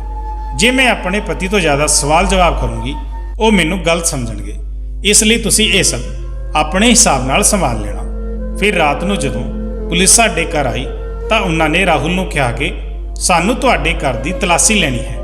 ਰਾਹੁਲ ਕਹਿਣ ਲੱਗੇ, ਤੁਸੀਂ ਕਿਉਂ ਸਾਡੇ ਘਰ ਦੀ ਤਲਾਸ਼ੀ ਲੈਣੀ ਹੈ? ਆਖਰ ਸਾਡੇ ਘਰ ਵਿੱਚ ਐਵੇਂ ਦਾ ਕੀ ਹੈ? ਪੁਲਿਸ ਵਾਲਿਆਂ ਨੇ ਕਿਹਾ ਕਿ ਅਸੀਂ ਕਿਸੇ ਕੇਸ ਦੇ ਸਿਲਸਿਲੇ ਵਿੱਚ ਤੁਹਾਡੇ ਆਲੇ ਦੁਆਲੇ ਦੇ ਘਰਾਂ ਦੀ ਵੀ ਤਲਾਸ਼ੀ ਲਈ ਹੈ। ਹੁਣ ਇੱਥੇ ਸਿਰਫ ਤੁਹਾਡਾ ਹੀ ਘਰ ਬਚਿਆ ਹੈ। ਹੁਣ ਅਸੀਂ ਤੁਹਾਡੇ ਘਰ ਦੀ ਤਲਾਸ਼ੀ ਲੈਣਾ ਚਾਹੁੰਦੇ ਹਾਂ। ਸਭ ਤੋਂ ਪਹਿਲਾਂ ਪੁਲਿਸ ਨੇ ਬੇਸਮੈਂਟ ਵਿੱਚ ਜਾਣ ਨੂੰ ਕਿਹਾ। ਜਦੋਂ ਪੁਲਿਸ ਬੇਸਮੈਂਟ ਵਿੱਚ ਗਈ ਤਾਂ ਉਹਨਾਂ ਨੇ ਦੇਖਿਆ ਕਿ ਕਮਰੇ ਵਿੱਚ ਜਿੰਦਾ ਲੱਗਿਆ ਹੋਇਆ ਸੀ। ਉਹਨਾਂ ਨੇ ਰਾਹੁਲ ਨੂੰ ਕਿਹਾ, ਰਾਹੁਲ ਜੀ, ਸਾਨੂੰ ਇਸ ਕਮਰੇ ਦੀ ਚਾਬੀ ਚਾਹੀਦੀ ਹੈ। ਅਸੀਂ ਇਸ ਕਮਰੇ ਨੂੰ ਖੋਲ੍ਹ ਕੇ ਦੇਖਣਾ ਚਾਹੁੰਦੇ ਹਾਂ। ਇੰਸਪੈਕਟਰ ਦੇ ਚਾਬੀ ਮੰਗਣ ਤੇ ਰਾਹੁਲ ਦੇ ਚਿਹਰੇ ਦਾ ਰੰਗ ਉੱਡ ਗਿਆ ਸੀ ਤੇ ਉਹ ਪਰੇਸ਼ਾਨ ਲੱਗ ਰਿਹਾ ਸੀ। ਉਹਨਾਂ ਨੇ ਕਿਹਾ ਕਿ ਇੰਸਪੈਕਟਰ ਸਾਹਿਬ, ਆਖਰ ਗੱਲ ਕੀ ਹੈ? ਕੁਝ ਤਾਂ ਦੱਸੋ। ਮੈਂ ਤੁਹਾਨੂੰ ਐਵੇਂ ਮੇਰੇ ਘਰ ਦੀ ਤਲਾਸ਼ੀ ਲੈਣ ਨਹੀਂ ਦੇ ਸਕਦਾ। ਤੁਸੀਂ ਮੈਨੂੰ ਜਾਣਦੇ ਨਹੀਂ ਹੋ, ਮੈਂ ਕੌਣ ਹਾਂ। ਪੁਲਿਸ ਇੰਸਪੈਕਟਰ ਨੇ ਕਿਹਾ, ਤੁਸੀਂ ਕੋਈ ਵੀ ਹੋ, ਸਾਨੂੰ ਇਸ ਨਾਲ ਕੋਈ ਮਤਲਬ ਨਹੀਂ ਹੈ। ਜੇ ਤੁਸੀਂ ਸਾਨੂੰ ਚਾਬੀ ਨਹੀਂ ਦਿਓਗੇ ਤਾਂ ਅਸੀਂ ਦਰਵਾਜ਼ੇ ਨੂੰ ਤੋੜ ਵੀ ਸਕਦੇ ਹਾਂ। ਤੁਸੀਂ ਸਾਨੂੰ ਹਲਕੇ ਵਿੱਚ ਲੈਣ ਦੀ ਕੋਸ਼ਿਸ਼ ਨਾ ਕਰੋ। ਅਸੀਂ ਤਾਂ ਬਸ ਇਹੀ ਜਾਣਨਾ ਚਾਹੁੰਦੇ ਹਾਂ ਕਿ ਆਖਰ ਇਸ ਘਰ ਵਿੱਚ ਕਿਹੜੀ ਖਿਚੜੀ ਪੱਕ ਰਹੀ ਹੈ। ਆਲੇ ਦੁਆਲੇ ਦੇ ਲੋਕਾਂ ਦੀ ਸ਼ਿਕਾਇਤ ਹੈ ਕਿ ਤੁਹਾਡੇ ਘਰ ਵਿੱਚੋਂ ਕਿਸੇ ਬੱਚੇ ਦੀ ਰੋਣ ਦੀ ਆਵਾਜ਼ ਆਉਂਦੀ ਹੈ, ਜਦੋਂ ਕਿ ਤੁਹਾਡੇ ਘਰ ਵਿੱਚ ਕੋਈ ਬੱਚਾ ਵੀ ਨਹੀਂ ਹੈ ਤੇ ਇਹ ਆਵਾਜ਼ ਸਿਰਫ ਰਾਤ ਨੂੰ ਹੀ ਕਿਉਂ ਆਉਂਦੀ ਹੈ? ਰਾਹੁਲ ਕਹਿਣ ਲੱਗਾ, ਤੁਸੀਂ ਕਿੱਦਾਂ ਦੀ ਗੱਲ ਕਰ ਰਹੇ ਹੋ ਇੰਸਪੈਕਟਰ ਸਾਹਿਬ? ਬੱਚਿਆਂ ਦੇ ਰੋਣ ਦੀ ਆਵਾਜ਼ ਤਾਂ ਕਿਸੇ ਵੀ ਘਰ ਵਿੱਚੋਂ ਆ ਸਕਦੀ ਹੈ। ਆਲੇ ਦੁਆਲੇ ਵਿੱਚ ਬਹੁਤ ਸਾਰੇ ਲੋਕ ਹਨ ਜਿਨ੍ਹਾਂ ਦੇ ਛੋਟੇ-ਛੋਟੇ ਬੱਚੇ ਹਨ, ਪਰ ਤੁਹਾਨੂੰ ਸਾਡੇ ਹੀ ਘਰ ਤੇ ਕਿਉਂ ਸ਼ੱਕ ਹੈ? ਸਾਡੇ ਘਰ ਵਿੱਚ ਤਾਂ ਕੋਈ ਬੱਚਾ ਵੀ ਨਹੀਂ ਹੈ। ਇੰਸਪੈਕਟਰ ਨੇ ਕਿਹਾ, ਜੀ ਇਸ ਲਈ ਤਾਂ ਅਸੀਂ ਤੁਹਾਡੇ ਘਰ ਦੀ ਤਲਾਸ਼ੀ ਕਰਨਾ ਚਾਹੁੰਦੇ ਹਾਂ। ਆਖਰ ਤੁਸੀਂ ਇਸ ਕਮਰੇ ਨੂੰ ਤਾਲਾ ਕਿਉਂ ਲਗਾਇਆ ਹੋਇਆ ਹੈ? ਤੁਸੀਂ ਇਸ ਤਾਲੇ ਨੂੰ ਜਲਦੀ ਖੋਲੋ, ਨਹੀਂ ਅਸੀਂ ਇਸ ਦਰਵਾਜ਼ੇ ਨੂੰ ਤੋੜ ਦੇਵਾਂਗੇ।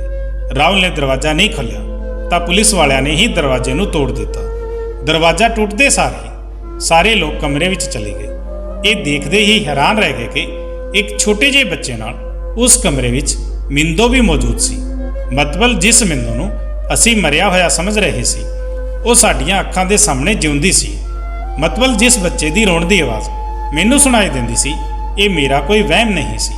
ਮੈਂ ਅੱਗੇ ਵੱਧ ਕੇ ਦੇਖਿਆ ਤਾਂ ਮਿੰਦੋ ਦੀ ਗੋਦ ਵਿੱਚ ਇੱਕ ਬਹੁਤ ਪਿਆਰੀ ਜਿਹੀ ਬੱਚੀ ਸੀ ਜੋ ਦੇਖਣ ਵਿੱਚ ਰਾਹੁਲ ਦੀ ਤਰ੍ਹਾਂ ਲੱਗ ਰਹੀ ਸੀ। ਪੁਲਿਸ ਨੂੰ ਦੇਖ ਕੇ ਮਿੰਦੋ ਬਹੁਤ ਡਰ ਗਈ ਸੀ ਤੇ ਕਹਿਣ ਲੱਗੀ ਕਿ ਮੈਂ ਕੁਝ ਨਹੀਂ ਕੀਤਾ। ਜੋ ਕੁਝ ਵੀ ਹੋਇਆ ਹੈ ਇਹ ਸਭ ਕੁਝ ਮੇਰੇ ਮਾਲਕ ਦੀ ਵਜ੍ਹਾ ਨਾਲ ਹੋਇਆ ਹੈ। ਮੈਂ ਤਾਂ ਬਸ ਉਹਨਾਂ ਦੇ ਹੁਕਮ ਦੀ ਗੁਲਾਮ ਸੀ। ਇਸ ਲਈ ਜੋ ਕੁਝ ਉਹ ਮੈਨੂੰ ਕਹਿੰਦੇ ਸੀ ਮੈਂ ਉਹ ਸਭ ਉਹੀ ਕਰਿਆ ਕਰਦੀ ਸੀ। ਪੁਲਿਸ ਵਾਲਿਆਂ ਨੇ ਉਸ ਨੂੰ ਕੋਈ ਸਵਾਲ ਨਹੀਂ ਕੀਤਾ, ਪਰ ਫਿਰ ਵੀ ਉਹ ਜਵਾਬ ਦੇਈ ਜਾ ਰਹੀ ਸੀ। ਮਿੰਦੋ ਕਹਿਣ ਲੱਗੀ, ਮੈਂ ਤੁਹਾਡੇ ਸਭ ਲੋਕਾਂ ਤੋਂ ਹੱਥ ਜੋੜ ਕੇ ਮਾਫੀ ਮੰਗਦੀ ਹਾਂ। ਮੈਨੂੰ ਮਾਫ ਕਰ ਦਿਓ। ਰੱਬ ਦੇ ਲਈ ਮੈਨੂੰ ਤੇ ਮੇਰੀ ਕੁੜੀ ਨੂੰ ਜਾਣ ਦਿਓ। ਇਸ ਵਿੱਚ ਮੇਰਾ ਕੋਈ ਕਸੂਰ ਨਹੀਂ ਹੈ। ਮੈਂ ਤਾਂ ਖੁਦ ਇੱਥੇ ਇੰਨੇ ਦਿਨਾਂ ਤੋਂ ਕੈਦੀ ਬਣ ਕੇ ਰਹਿ ਰਹੀ ਹਾਂ। ਇਹ ਕਹਿ ਕੇ ਮਿੰਦੋ ਉੱਚੀ-ਉੱਚੀ ਰੋਣ ਲੱਗੀ। ਮੈਂ ਅੱਗੇ ਵੱਧ ਕੇ ਮਿੰਦੋ ਨੂੰ ਗਲ ਲਾਇਆ ਤੇ ਚੁੱਪ ਕਰਾਉਣ ਦੀ ਕੋਸ਼ਿਸ਼ ਕਰਨ ਲੱਗੀ। ਮੇਰੇ ਤੋਂ ਮਿੰਦੋ ਦਾ ਰੋਣਾ ਨਹੀਂ ਦੇਖਿਆ ਜਾ ਰਿਹਾ ਸੀ। ਪੁਲਿਸ ਨੇ ਰਾਹੁਲ ਨੂੰ ਕਿਹਾ ਕਿ ਰਾਹੁਲ ਜੀ, ਹੁਣ ਤੁਸੀਂ ਸਭ ਕੁਝ ਇੱਥੇ ਦੱਸੋਗੇ ਜਾਂ ਫਿਰ ਅਸੀਂ ਤੁਹਾਨੂੰ ਥਾਣੇ ਲੈ ਕੇ ਚੱਲੀਏ? ਇਸ ਗੱਲ ਤੇ ਰਾਹੁਲ ਬਹੁਤ ਜ਼ਿਆਦਾ ਡਰ ਗਿਆ ਤੇ ਕਹਿਣ ਲੱਗਾ, ਮੈਂ ਕਿਸੇ ਨਾਲ ਵੀ ਕੁਝ ਗਲਤ ਨਹੀਂ ਕੀਤਾ ਹੈ। ਮੈਂ ਕੀ ਕਰਦਾ? ਮੇਰੇ ਹਾਲਾਤ ਇਦਾਂ ਦੇ ਹੋ ਗਏ ਸੀ ਕਿ ਮੈਨੂੰ ਇਹ ਸਭ ਕੁਝ ਕਰਨਾ ਪਿਆ ਤੇ ਤੁਸੀਂ ਮਿੰਦੋ ਨੂੰ ਪੁੱਛ ਸਕਦੇ ਹੋ। ਮੈਂ ਉਸ ਨਾਲ ਜ਼ਬਰਦਸਤੀ ਵਿਆਹ ਨਹੀਂ ਕੀਤਾ ਤੇ ਨਾ ਹੀ ਮੈਂ ਉਸ ਤੇ ਕੋਈ ਜ਼ਬਰਦਸਤੀ ਕੀਤੀ ਸੀ। ਇਹ ਖੁਦ ਆਪਣੀ ਮਰਜ਼ੀ ਨਾਲ ਮੇਰੇ ਨਾਲ ਵਿਆਹ ਕਰਾ ਕੇ ਇੱਥੇ ਆਏ ਸੀ। ਹਾਂ, ਇਹ ਗੱਲ ਸੱਚ ਹੈ ਕਿ ਇਹ ਮੇਰੀ ਪਤਨੀ ਹੈ ਤੇ ਇਸ ਦੀ ਗੋਦ ਵਿੱਚ ਜੋ ਬੱਚਾ ਹੈ ਉਹ ਮੇਰਾ ਹੈ। ਰਾਹੁਲ ਦੀ ਗੱਲ ਸੁਣ ਕੇ ਮਿੰਦੋ ਨੇ ਸ਼ਰਮ ਨਾਲ ਅੱਖਾਂ ਨੀਚੇ ਝੁਕਾ ਲਈਆਂ ਤੇ ਮੈਂ ਹੈਰਾਨ ਹੋ ਕੇ ਦੋਵਾਂ ਦੇ ਚਿਹਰੇ ਦੇਖ ਰਹੀ ਸੀ। ਹੁਣ ਮੈਨੂੰ ਆਪਣੇ ਆਪ ਤੇ ਬਹੁਤ ਅਫਸੋਸ ਹੋ ਰਿਹਾ ਸੀ ਕਿ ਮੈਂ ਇੰਨੇ ਮਹੀਨਿਆਂ ਵਿੱਚ ਇਹਨਾਂ ਦੋਵਾਂ ਦੇ ਹੱਥੋਂ ਬੇਵਕੂਫ ਬਣ ਰਹੀ ਸੀ। ਰਾਹੁਲ ਨੇ ਦੱਸਿਆ ਕਿ ਉਹਨਾਂ ਨੂੰ ਬੱਚੇ ਦੀ ਬਹੁਤ ਇੱਛਾ ਸੀ, ਜਦੋਂ ਕਿ ਸਲੋਨੀ ਤੇ ਮੇਰੇ ਵਿਆਹ ਨੂੰ 3 ਸਾਲ ਹੋ ਗਏ ਸੀ। ਸਲੋਨੀ ਤੋਂ ਮੇਰਾ ਹੁਣ ਤੱਕ ਕੋਈ ਬੱਚਾ ਨਹੀਂ ਸੀ। ਮੈਂ ਸਲੋਨੀ ਨੂੰ ਬਹੁਤ ਸਾਰੇ ਡਾਕਟਰਾਂ ਨੂੰ ਵੀ ਦਿਖਾਇਆ ਸੀ। ਡਾਕਟਰ ਸਿਰਫ ਮੈਨੂੰ ਤਸੱਲੀ ਦਿੰਦੇ ਹੋਏ ਕਹਿੰਦੇ ਸੀ ਹੋ ਜਾਵੇਗਾ, ਅਜੇ ਸਾਡੇ ਵਿਆਹ ਨੂੰ ਇੰਨਾ ਸਮਾਂ ਨਹੀਂ ਹੋਇਆ। ਤੁਸੀਂ ਪਰੇਸ਼ਾਨ ਨਾ ਹੋ।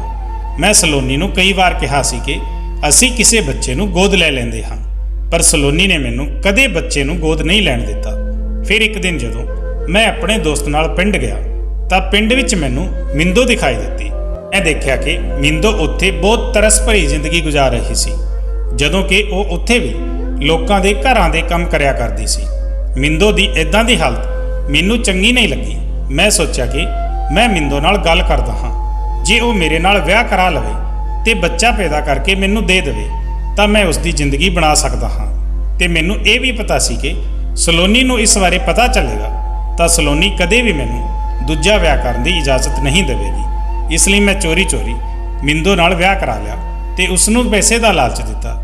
ਇਸ ਲਈ ਮੈਂ ਵਿਆਹ ਕਰਾ ਕੇ ਮਿੰਦੋ ਨੂੰ ਨੌਕਰਾਨੀ ਬਣਾ ਕੇ ਆਪਣੇ ਘਰ ਲੈ ਆਇਆ ਤੇ ਇਸ ਤਰ੍ਹਾਂ ਉਹ ਸਾਡੇ ਘਰ ਵਿੱਚ ਰਹਿਣ ਲੱਗੀ ਤੇ ਘਰ ਦੇ ਸਾਰੇ ਕੰਮ ਸੰਭਾਲਣ ਲੱਗੀ। ਇਸ ਦੌਰਾਨ ਵੀ ਮੈਂ ਉਸ ਨੂੰ ਰਾਤ ਦੇ ਹਨੇਰੇ ਵਿੱਚ ਮਿਲਣ ਜਾਂਦਾ ਸੀ।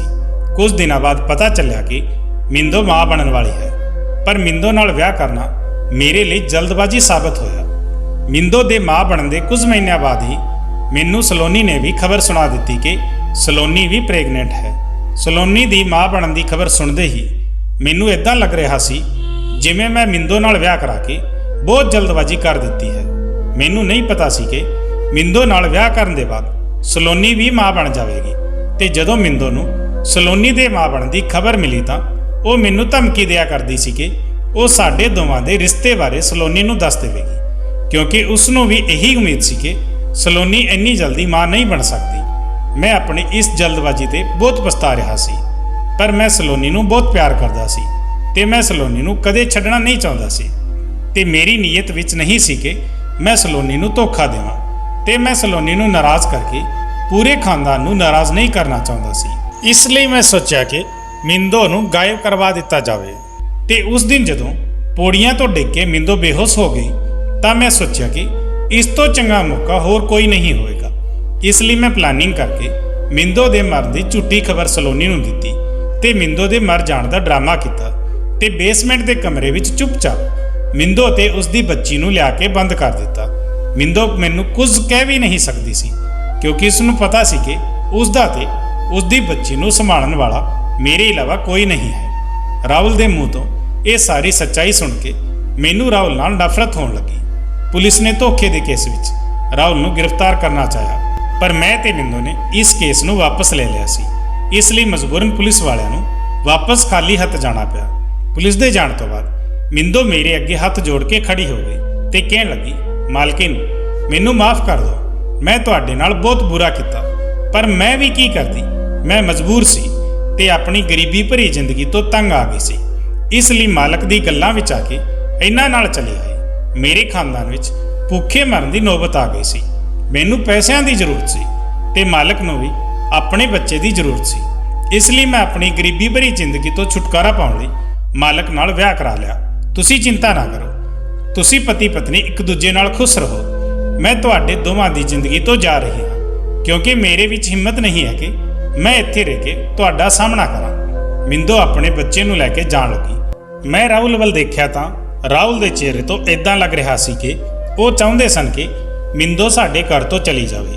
ਉਦੋਂ ਮੈਂ ਮਿੰਦੋ ਦਾ ਹੱਥ ਫੜਿਆ ਤੇ ਕਹਿਣ ਲੱਗੀ, ਮਿੰਦੋ ਤੂੰ ਇੱਥੋਂ ਕਿਤੇ ਨਹੀਂ ਜਾਵੇਗੀ, ਤੂੰ ਸਾਡੇ ਨਾਲ ਇਸ ਘਰ ਵਿੱਚ ਰਹੇਗੀ।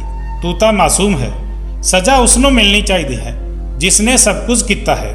ਮੇਰੇ ਵੱਲ ਦੇਖ ਕੇ ਰਾਹੁਲ ਸ਼ਰਮਿੰਦਾ ਹੋਣ ਲੱਗਿਆ। ਆਖਰ ਰਾਹੁਲ ਨੇ ਸਾਡੇ ਦੋਵਾਂ ਨਾਲ ਬਹੁਤ ਗਲਤ ਕੀਤਾ ਸੀ। ਰਾਹੁਲ ਮੇਰੇ ਸਾਹਮਣੇ ਖੜੇ ਹੋ ਕੇ ਹੱਥ ਜੋੜ ਕੇ ਮੇਰੇ ਤੋਂ ਮਾਫੀ ਮੰਗਣ ਲੱਗਿਆ। ਮੈਂ ਰਾਹੁਲ ਦੀ ਕੋਈ ਗੱਲ ਨਹੀਂ ਸੁਣੀ ਤੇ ਮਿੰਦੋ ਦਾ ਹੱਥ ਫੜ ਕੇ ਉਸ ਨੂੰ ਆਪਣੇ ਕਮਰੇ ਵਿੱਚ ਲੈ ਗਈ। ਮੈਂ ਫੈਸਲਾ ਕਰ ਲਿਆ ਸੀ ਜਦੋਂ ਤੱਕ ਰਾਹੁਲ ਆਪਣੀ ਕੁੜੀ ਨੂੰ ਸਵੀਕਾਰ ਨਹੀਂ ਕਰ ਲੈਂਦਾ ਉਦੋਂ ਤੱਕ ਮੈਂ ਉਹਨਾਂ ਨੂੰ ਮਾਫ ਨਹੀਂ ਕਰੂੰਗੀ, ਕਿਉਂਕਿ ਮੈਂ ਰਾਹੁਲ ਦੀ ਤਰ੍ਹਾਂ ਮਤਲਬੀ ਨਹੀਂ ਸੀ। ਮੈਂ ਚਾਹੁੰਦੀ ਤਾਂ ਉਸੇ ਸਮੇਂ ਮਿੰਦੋ ਨੂੰ ਘਰ ਤੋਂ ਬਾਹਰ ਕੱਢ ਸਕਦੀ ਸੀ, ਪਰ ਮੈਂ ਉਸ ਬੇਕਸੂਰ ਨਾਲ ਨਾਇਨਸਾਫੀ ਨਹੀਂ ਕਰ ਸਕਦੀ ਸੀ ਤੇ ਉਹਨਾਂ ਦੋਵਾਂ ਮਾਂ ਕੁੜੀ ਦੇ ਸਿਰ ਤੋਂ ਇੱਜ਼ਤ ਤੇ ਛੱਤ ਨਹੀਂ ਛਿਨਣਾ ਚਾਹੁੰਦੀ ਸੀ। ਕੁਝ ਦਿਨਾਂ ਬਾਅਦ ਹੀ ਰਾਹੁਲ ਨੇ ਆਪਣੀ ਕੁੜੀ ਨੂੰ ਸਵੀਕਾਰ ਕਰ ਲਿਆ ਤੇ ਮੈਂ ਵੀ ਮਾਂ ਬਣ ਗਈ ਸੀ। ਮੈਂ ਵੀ ਇੱਕ ਕੁੜੀ ਨੂੰ ਜਨਮ ਦਿੱਤਾ ਸੀ। ਜਿਸ ਦਿਨ ਮੇਰੀ ਕੁੜੀ ਪੈਦਾ ਹੋਈ ਸੀ ਉਸ ਦਿਨ ਦਾ ਰਾਹੁਲ ਵੀ ਹਸਪਤਾਲ ਵਿੱਚ ਭਰਤੀ ਸੀ। ਅਚਾਨਕ ਹੀ ਉਦੋਂ ਉਹਨਾਂ ਦੀ ਤਬੀਅਤ ਇੰਨੀ ਜ਼ਿਆਦਾ ਵਿਗੜ ਗਈ ਸੀ ਤੇ ਰਾਹੁਲ ਇਸ ਦੁਨੀਆ ਤੋਂ ਚਲਾ ਗਿਆ। ਮੇਰੇ ਉੱਪਰ ਤਾਂ ਜਿਵੇਂ ਮੁਸੀਬਤਾਂ ਦਾ ਪਹਾੜ ਟੁੱਟ ਪਿਆ ਸੀ। ਹੁਣ ਮੈਂ ਆਪਣੀ ਬੱਚੀ ਦੇ ਸਹਾਰੇ ਜਿਉਂਦੀ ਹਾਂ। ਰਾਹੁਲ ਨੇ ਮੇਰੇ ਤੇ ਮਿੰਦੋ ਨਾਲ ਜੋ ਕੁਝ ਕੀਤਾ ਉਸ ਦੀ ਸਜ਼ਾ ਉਸ ਨੂੰ ਮਿਲ ਚੁੱਕੀ ਸੀ। ਦੋਸਤੋ, ਹੁਣ ਤੁਸੀਂ ਹੀ ਦੱਸੋ ਕਿ ਰਾਹੁਲ ਨੇ ਮੇਰੇ ਨਾਲ ਅਤੇ ਮਿੰਦੋ ਨਾਲ ਸਹੀ ਕੀਤਾ। ਹੁਣ ਮੈਂ ਮਿੰਦੋ ਤੇ ਉਸ ਦੀ ਕੁੜੀ ਨਾਲ ਕੀ ਕਰਾਂ? ਹਮੇਸ਼ਾ ਉਹਨਾਂ ਨੂੰ ਆਪਣੇ ਨਾਲ ਰੱਖਾਂ ਜਾਂ ਉਹਨਾਂ ਨੂੰ ਛੱਡ ਦਿਆਂ? ਆਪਣੇ ਕੀਮਤੀ ਵਿਚਾਰ ਜ਼ਰੂਰ ਕਮੈਂਟ ਕਰਨਾ।